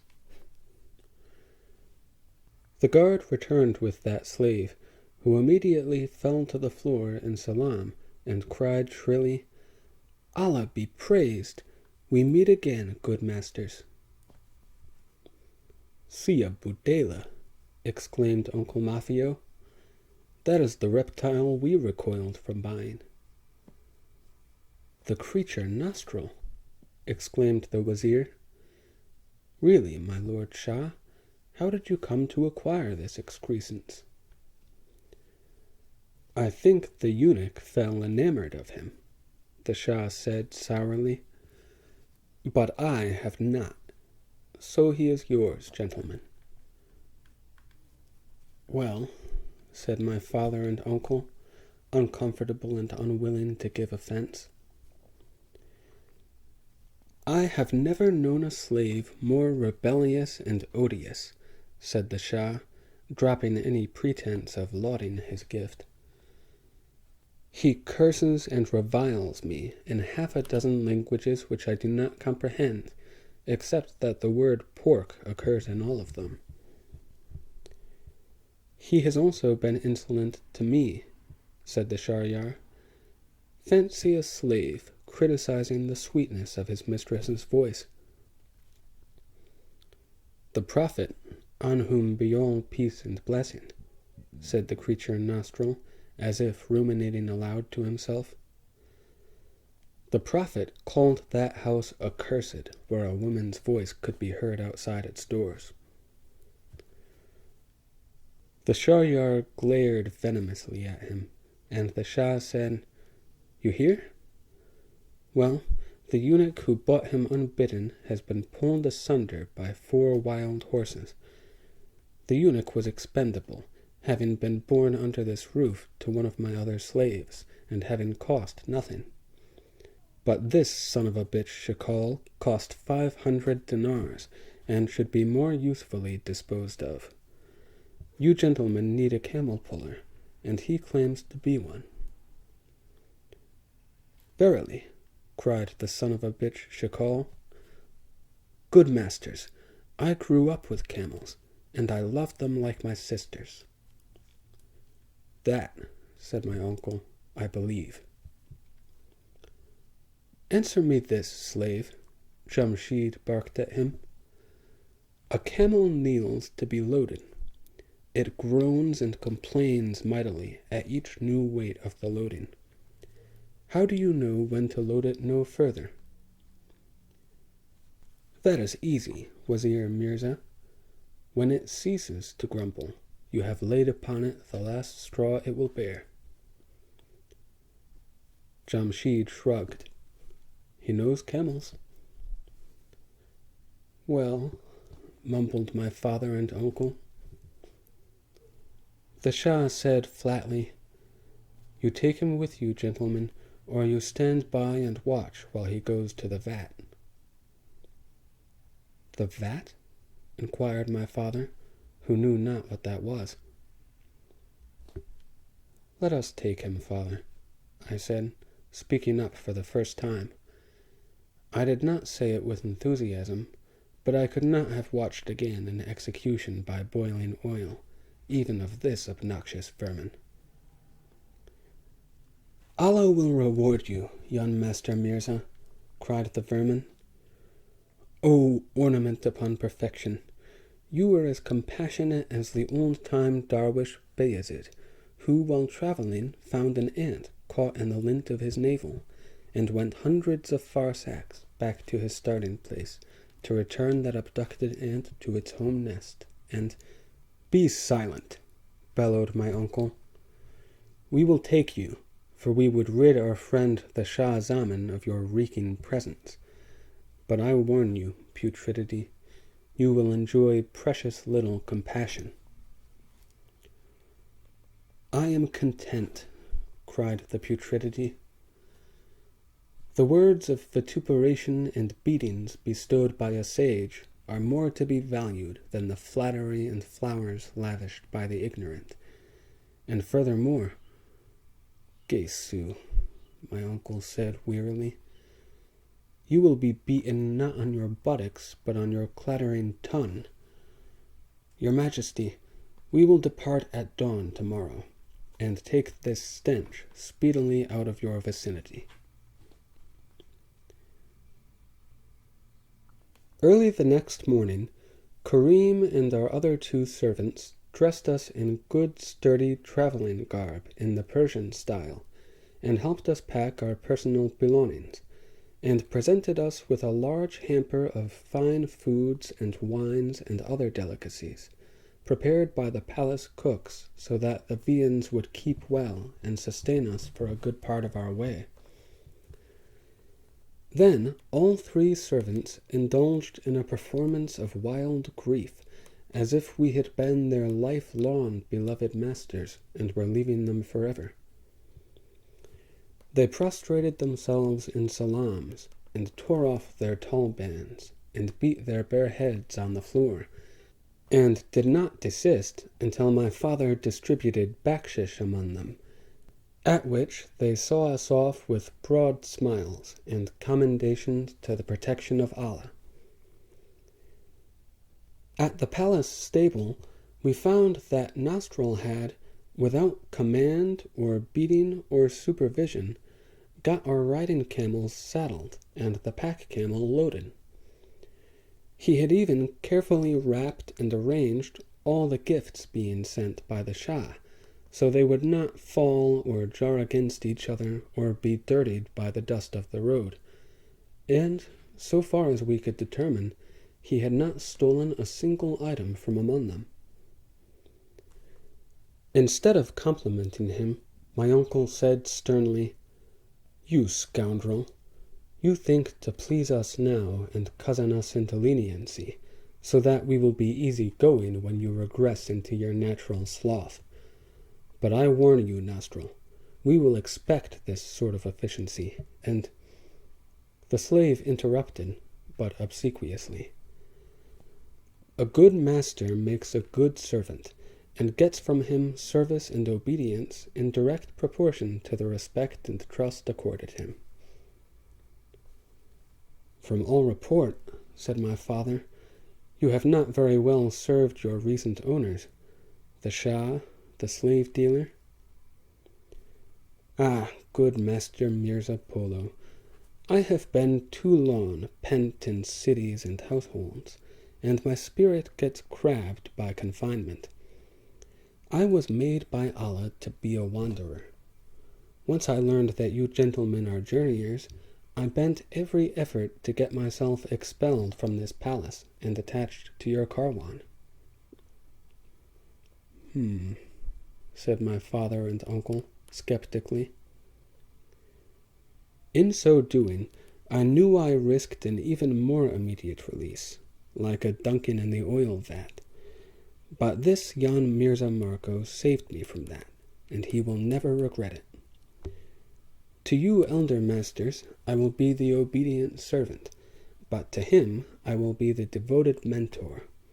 I will stand between him and harm, as he did for me, and I will sedulously instruct him in the wisdoms of the road. So here was the second of the uncommon teachers I acquired in Baghdad. I heartily wished that it could have been another as comely and companionable and desirable as the Princess Moth.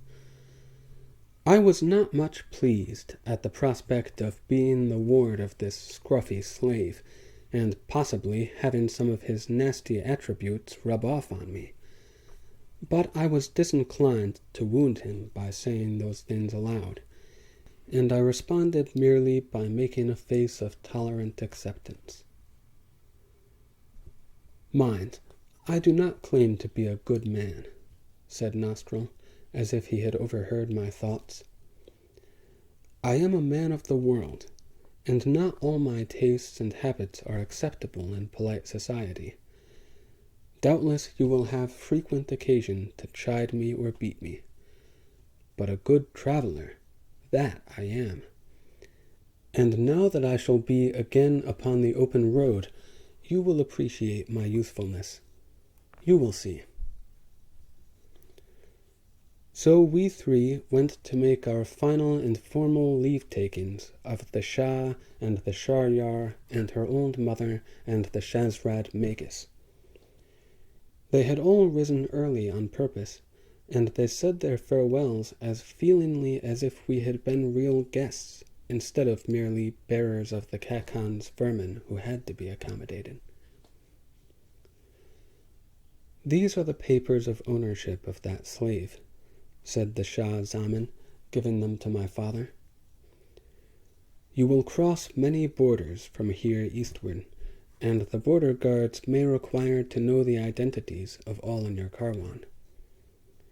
Now goodbye, good friends, and may you walk always in the shadow of Allah. Princess Moth said to us all, but with a special smile for me, may you never meet an Afriti or an evil jinni on the way, but only the sweet and perfect Peri. The grandmother nodded a mute goodbye, but the Shahryar-Zad said a leave-taking almost as long as one of her stories, concluding fulsomely, "Your departure leaves all of us here bereft." At that, I made bold to say to her, "There is one here in the palace to whom I would like my personal regards conveyed." I confess, I was still slightly bemazed by my own made-up story about the Princess Sunlight, and by my delusion that I had almost uncovered some long-kept secret regarding her. Anyway, whether or not she was as sublimely beautiful as I had made her in my mind, she had been my unflagging lover, and it was only politeness to make a special farewell to her. "Would you give her my fond goodbye, your Lady Majesty? I do not think the Princess Shams is your own daughter, but—" "Really," said the Sharyar with a giggle. "My daughter indeed. You jest, Jan Mirza Marco, to leave us all laughing in good humor. I am sure you must be aware that the Shar-Puryar is the only Persian princess named Shams." I said uncertainly, "I have never heard that title before." I was puzzled, having noticed that the Princess Moth had retreated to a corner of the room and muffled her face in the kali draperies, only her green eyes visible and sparkling naughtily, as she tried to contain the laughter that was nearly doubling her over. "The title Sharpiryar," said her mother, "means the Dowager Princess Shams, the venerable royal matriarch." She gestured. "My mother here." Speechless with astonishment and horror and revulsion, I stared at the Sharpiryar Shams, the wrinkled, balding, mottled, shrunken, moldy, decrepit, unspeakably old grandmother. She responded to my eye-extruding stare with a lascivious and gloating smile that bared her withered gray gums. Then, as if to make sure I did not fail of realization, she slowly ran the tip of her mossy tongue across her granulated upper lip. I think I may have reeled where I stood, but somehow I followed my father and uncle out of the room, without falling unconscious or vomiting on the alabaster floor. I only vaguely heard the cheery, laughing, mocking goodbyes Moth called after me, for I was hearing inside my head other mocking noises, my own fatuous query, "Is your sister much younger than you are?" and my imagined Allah's decree about the divine beauty of the Princess Shams, and the Farder Bab's sand reading, "Beware the bloodthirstiness of the beautiful." Well, this latest encounter with beauty had cost me no blood, and I dare say no one ever died of disgust or humiliation. If anything, the experience served to keep my blood long astir and red and vigorous afterward, for my every recollection of those nights in the andarin of the palace of Baghdad made my blood suffuse me with a blazing red blush.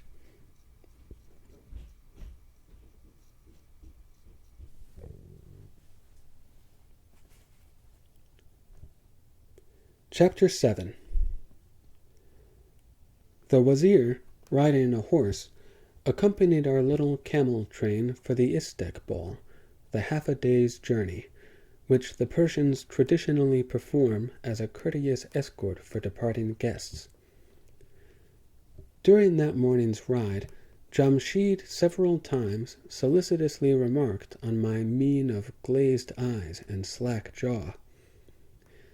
My father and uncle and the slave Nostril also several times inquired if I was being made ill by the rolling gait of my camel. To each I made some evasive reply. I could not admit that I was simply stunned by the knowledge that for the past 3 weeks or so I had been blissfully coupling with a drooling hag some 60 years older than myself. However, because I was young, I was resilient.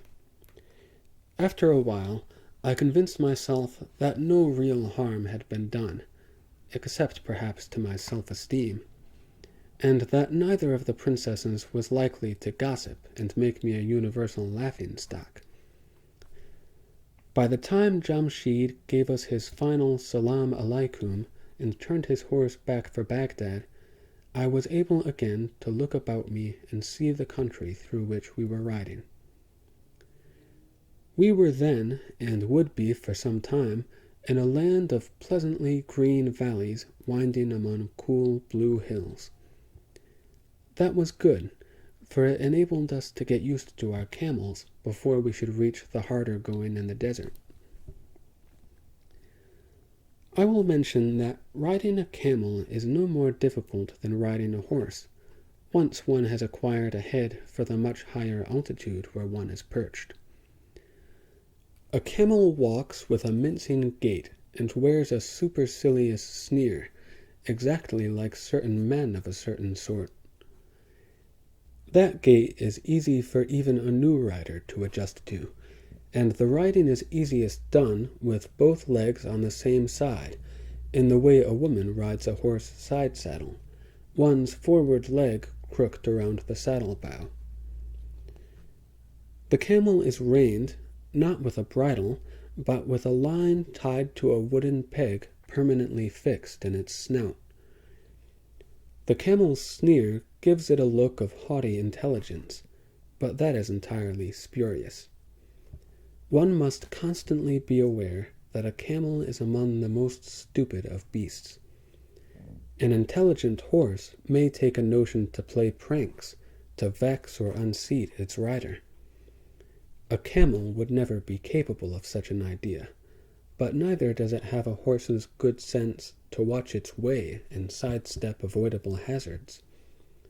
A camel's rider must stay alert and guide it even around obvious rocks and holes, lest it fall or snap a leg. As we had been doing ever since Accra, we were still traveling through country that was as new to my father and uncle as it was to me, because they had earlier crossed Asia, both going eastward and returning home by a much more northerly route.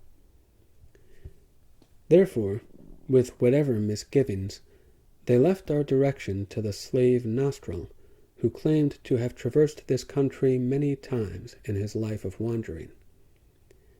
And so he must have done, for he confidently led us along, and did not pause at the frequent branchings of the trail, but always seemed to know which fork to take.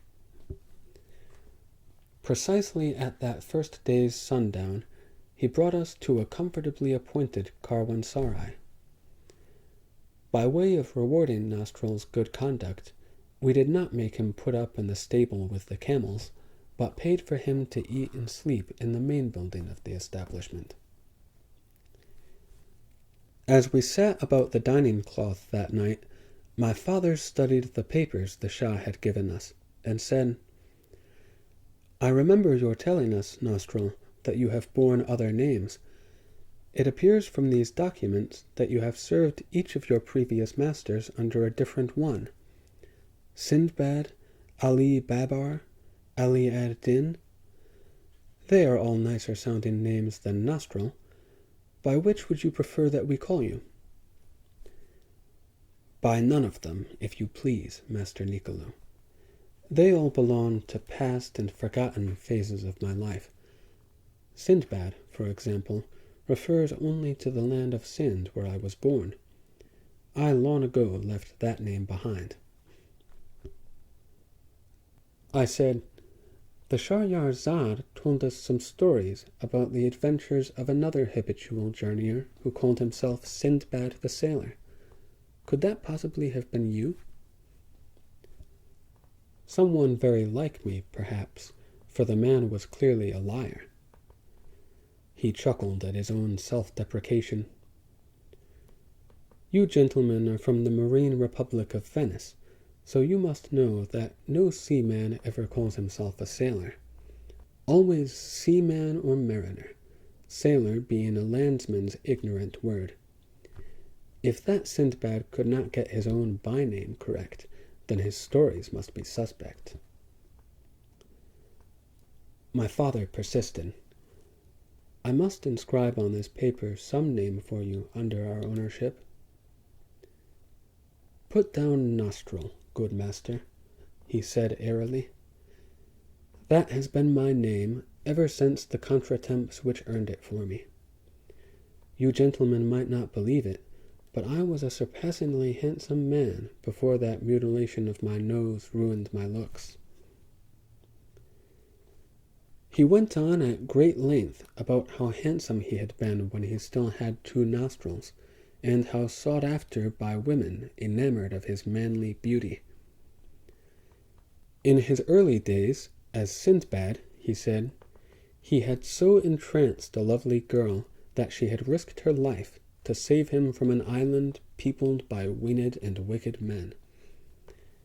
Later, as Ali Babar, he had been captured by a band of thieves and thrust into a jar of sesame oil, and would have had his talking head pulled off his softened neck, but that another lovely girl, beguiled by his charm, had rescued him from the jar and the thieves. As Ali ad-Din, he with his handsome looks had emboldened yet another comely girl to save him from the clutches of an Afriti commanded by an evil sorcerer. Well, the tales were as implausible as any told by the Shahryar-Zad, but no more implausible than his assertion that he had once been a good-looking man.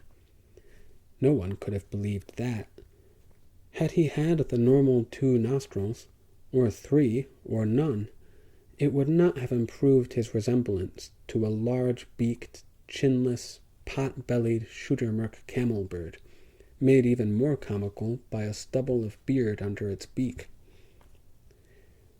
He went on even more incredibly, embellishing his claim of physical appeal by claiming to have done exploits of bravery and ingenuity and fortitude. We listened politely, but we knew all his rhodomontata to be, as my father said later, all vine and no grapes. Some days afterward, when my uncle compared our eastward progress against the maps in the Kitab of al-Idrisi, he announced that we had arrived at a historic place. According to his calculations, we were somewhere very near the spot, recorded in the Book of Alexander, where, during the conqueror's march across Persia, the Amazon queen Thalestris had come with her host of warrior women to greet and pay homage to him. We could only take Uncle Maffio's word, for there was in that place no monument to commemorate the occasion. In after years, I have often been asked whether I in my journeyings ever found the nation of Amazonia, or, as some call it, the land of Feminye. Not there in Persia, I did not. Later, in the Mongol domains, I met many warrior women, but they were all subservient to their menfolk.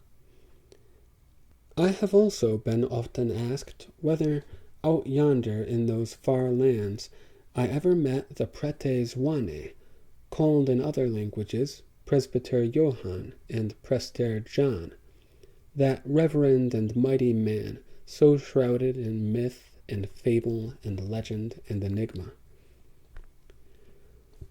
For more than 100 years, the Western world has been hearing rumor and report of him, a direct descendant of the royal magi who first worshipped the Christ child, hence himself royal and devoutly Christian, and furthermore wealthy and powerful and wise. As the Christian monarch of a reputedly immense Christian realm, he has been a figure to tantalize Western imagination. Given our fragmented West, of many and little nations, ruled by comparatively petty kings and dukes and such, forever warring against each other, and a Christianity continually sprouting new and schismatic and antagonistic sects, we needs must look with wistful admiration on a vast congeries of peoples all peaceably united under one ruler and one supreme pontiff, and both of those embodied in one majestic man. Also, whenever our West has been beleaguered by heathen savages swarming out of the East, Huns, Tatars, Mongols, the Muslim Saracens, we have fervently hoped and prayed that the Prete Zwane would emerge from his still farther east and come up behind the invaders with his legions of Christian warriors, so that those heathens would be caught and crushed between his armies and ours. But the Prete Zwane never has ventured out of his mysterious fastness, neither to help the Christian West in its recurrent times of need, nor to even make demonstration of his existence in reality. Does he then exist? And if so, who is he? Does he really hold sway over a far-off Christian empire? And if so, where is it? I have already speculated, in my earlier published chronicle of my travels, that the Pretes Wane did exist, in a sense, and in that sense may still exist, but he is not and never was a Christian potentate. Back when the Mongols were only separate and disorganized tribes, they called each tribal chief a Khan. When the many tribes united under the fearsome Chinggis, he became the only Eastern monarch ruling over an empire resembling the one rumored to belong to the Pretes Wane. Since the time of Chinggis, that Mongol Khanate was ruled in part or in whole by various of his descendants, before his grandson Kublai became Khakan and enlarged it even further and consolidated it more firmly. All of those Mongol rulers down the years had different names, but all were titled Khan or Khakan.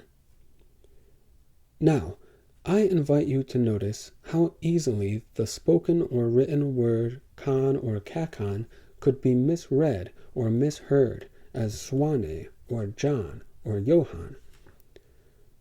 Suppose a long-ago Christian traveler in the East misheard it so. He naturally would be reminded of the sainted apostle of that name. It would be no small wonder if he thereafter believed he had heard mention of a priest or bishop named for the apostle.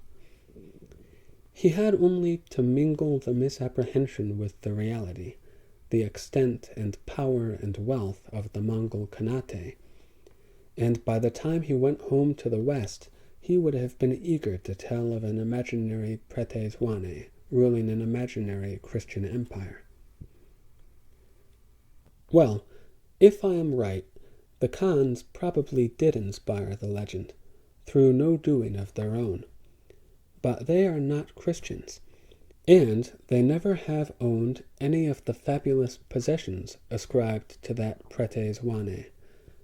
The enchanted mirror in which he spies on the distant doings of his enemies, the magic medicaments with which he can cure any mortal ill, his man-eating warriors who are invincible because they can subsist only on the enemies they vanquish, all those other fanciful marvels so reminiscent of the Shahrazad's stories. This is not to say that there are no Christians in the East. There are, and many of them, individuals and groups and entire communities of Christians, to be found everywhere from the Mediterranean Levant to the farther shores of Cathay, and they are of all colors, from white to dun and brown and black. Unfortunately, they are all communicants of the Eastern Church, which is to say, followers of the doctrines of the 5th century schismatic Abbot Nestorius, which is to say, heretics in the eyes of us Christians of the Roman Church. For the Nestorians deny the Virgin Mary the title of Mother of God. They do not allow a crucifix in their churches, and they revere the despised Nestorius as a saint. They practice many other heresies besides. Their priests are not celibate. Many of them are married, and all are simoniacs, for they will not administer any of the sacraments except for a fee of money paid. The Nestorians' only tie with us real Christians is that they worship the same Lord God and recognize Christ as his Son. That at least made them seem more kin to me and my father and uncle than did the far more numerous surrounding worshippers of Allah or Buddha, or even more alien divinities. So we tried not to abhor the Nestorians too much, even while we disputed their doctrines, and they were usually hospitable and helpful to us. If indeed the Pretes Wane existed in actuality, not just in the Western imagination, and if, as rumored, he were a descendant of one of the Magi kings, then we ought to have found him during our traverse of Persia, for that is where the Magi lived, and it was from Persia that they followed the nativity star to Bethlehem. However, that would have made the Pretes Wane an Nestorian, since those are the only sorts of Christians existing in those parts. And in fact, we did find among the Persians a Christian elder of that name, but he could hardly have been the Pretes Wane of the legend. His name was Vizan, which is the Persian rendition of the name rendered elsewhere Zwane, or Giovanni, or Johann, or John. He had been born into the royalty of Persia, had indeed been born a Shahzadeh, or prince, but in his youth he had embraced the Eastern Church, which meant renouncing not only Islam, but also his title and heritage and wealth and privilege and right to succession in the Shanate. All of that he had forsworn, to join a roving tribe of Nestorian Bedouin. Now a very old man, he was that tribe's elder and leader and acknowledged presbyter. We found him to be a good man and a wise man, and altogether an admirable man. In those particulars, he well fit the character of the fabled Pretes Wane, but he reigned over no broad and rich and populous domain, only a ragtag tribe of some 20 impoverished and landless shepherd families. We encountered that bunch of sheep herders on a night when there was no caravanserai nearby, and they invited us to share their camping ground in the middle of their herd, and so we spent that evening in the company of their presbyter Vizan. While he and we made our simple meal around a small fire, my father and uncle engaged him in a theological discussion, and they ably discredited and demolished many of the old Bedoui's most cherished heresies. But he seemed not in the least dismayed, or ready to discard the shreds they left of his beliefs. Instead, he cheerfully turned the conversation to the Baghdad court we had recently inhabited, and asked after all there, who were of course his royal relatives. We told him that they were well and thriving and happy, although understandably chafing under the overlordship of the Khanate. Old Vizan seemed pleased with the news, though no whit nostalgic for that life of courtly ease he had long ago given up.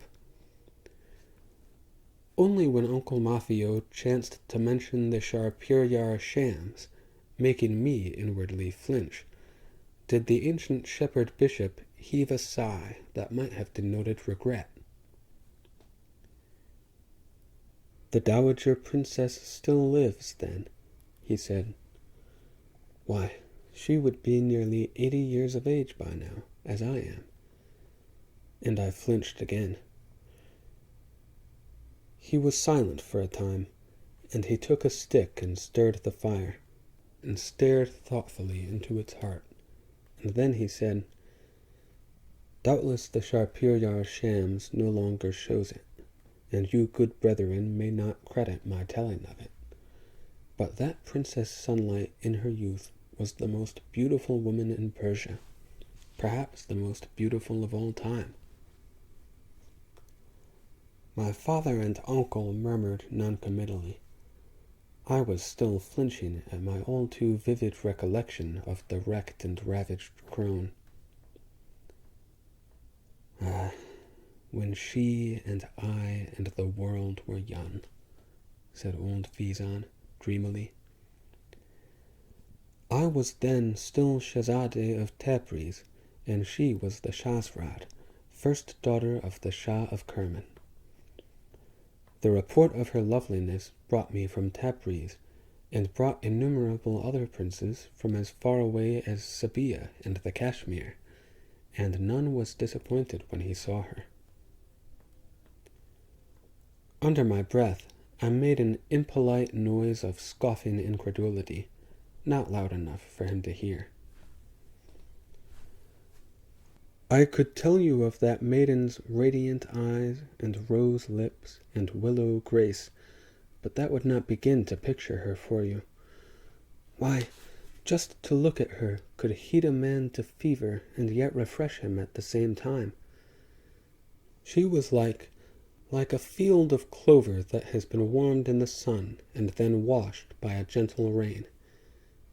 Yes, that is the sweetest scented thing God ever put on this earth, and always when I come upon that fragrance, I remember the young and beautiful Princess Shams. Comparing a woman to clover, how like a rustic and unimaginative shepherd, I thought. Surely the old man's wits had been dulled, if not scrambled, by his decades of association with nothing but greasy sheep and greasier Nestorians. There was not a man in all Persia who would not have risked a drubbing from the Kerman Palace guards just to sneak near and steal a glimpse of Princess Sunlight walking in her garden. To have seen her uncovered of her Quedar veil, a man would have given his very life. In the remote hope of a smile from her, why, a man would have relinquished his immortal soul. As for any further intimacy, that would have been an unthinkable thought, even for the multitude of princes already hopelessly in love with her. I sat staring at Vizan, amazed and unbelieving. The old hag I had spent so many nights naked with, a vision unattainable and inviolable? Impossible. Ludicrous. There were so many suitors, and all so anguished in their yearning, that the tender-hearted Shams could not or would not choose from among them, and thus blight the lives of all the rest. Neither could her father the Shah for a long time choose for her. He was so besieged by so many, each imploring more eloquently, each pressing upon him more precious gifts. That tumult of courtship went on literally for years. Any other maiden would have fretted at the passing of her springtime, and she not yet wed. But Shams only grew the more rose beautiful and willow graceful and clover sweet as the time went on. I still sat and stared at him, but my skepticism was slowly giving way to wonder. My lover had been all that? So exquisitely desirable to this man and to other men in that long-gone time? So exquisitely memorable that she was not yet forgotten, by this one at least, even now at the approaching end of his life? Uncle Maffeo went to speak and got to coughing, but at last cleared his throat and asked, what was the outcome of that crowded courtship? Oh, it had to come to a conclusion at last. Her father, the Shah, with her approval, I trust, finally chose for her the Shahzadeh of Shiraz. He and Shams were wed, and the whole Persian Empire, all but the rejected suitors, celebrated with joyous holiday. However, for a long time the marriage had no issue. I strongly suspect that the bridegroom was so overwhelmed by his good fortune and by the pure beauty of his bride that it was a long time before he could perform the consummation. It was not until after his father died and he had succeeded as Shah in Shiraz, and Shams was 30 or older, that she gave birth to their only child, and then only a daughter. She was also handsome, so I have heard, but nothing like her mother. That was Saad, who is now Sharyar of Baghdad, and I think has a nearly grown daughter of her own. Yes, I said faintly. Vizan went on. Had it not been for those events I have recounted, Had the Princess Shams chosen otherwise, I might still be... He poked at the fire again, but it was now only embers fast fading. Ah, well. I was inspired to go away into the wilderness, and to seek. And I sought, and I found the true religion, and these my wandering brethren, and with them a new life. I think I have lived it well, and have been a good Christian. I have some small hope of heaven. And in heaven, who knows? His voice seemed to fail him. He said no more, not even a good night, and got up from among us and walked away, wafting his smell of sheep wool and sheep dip and sheep manure, and disappeared into his much-weathered, many-patched little tent. No, I never did take him to be the Prete Zwane of the legends.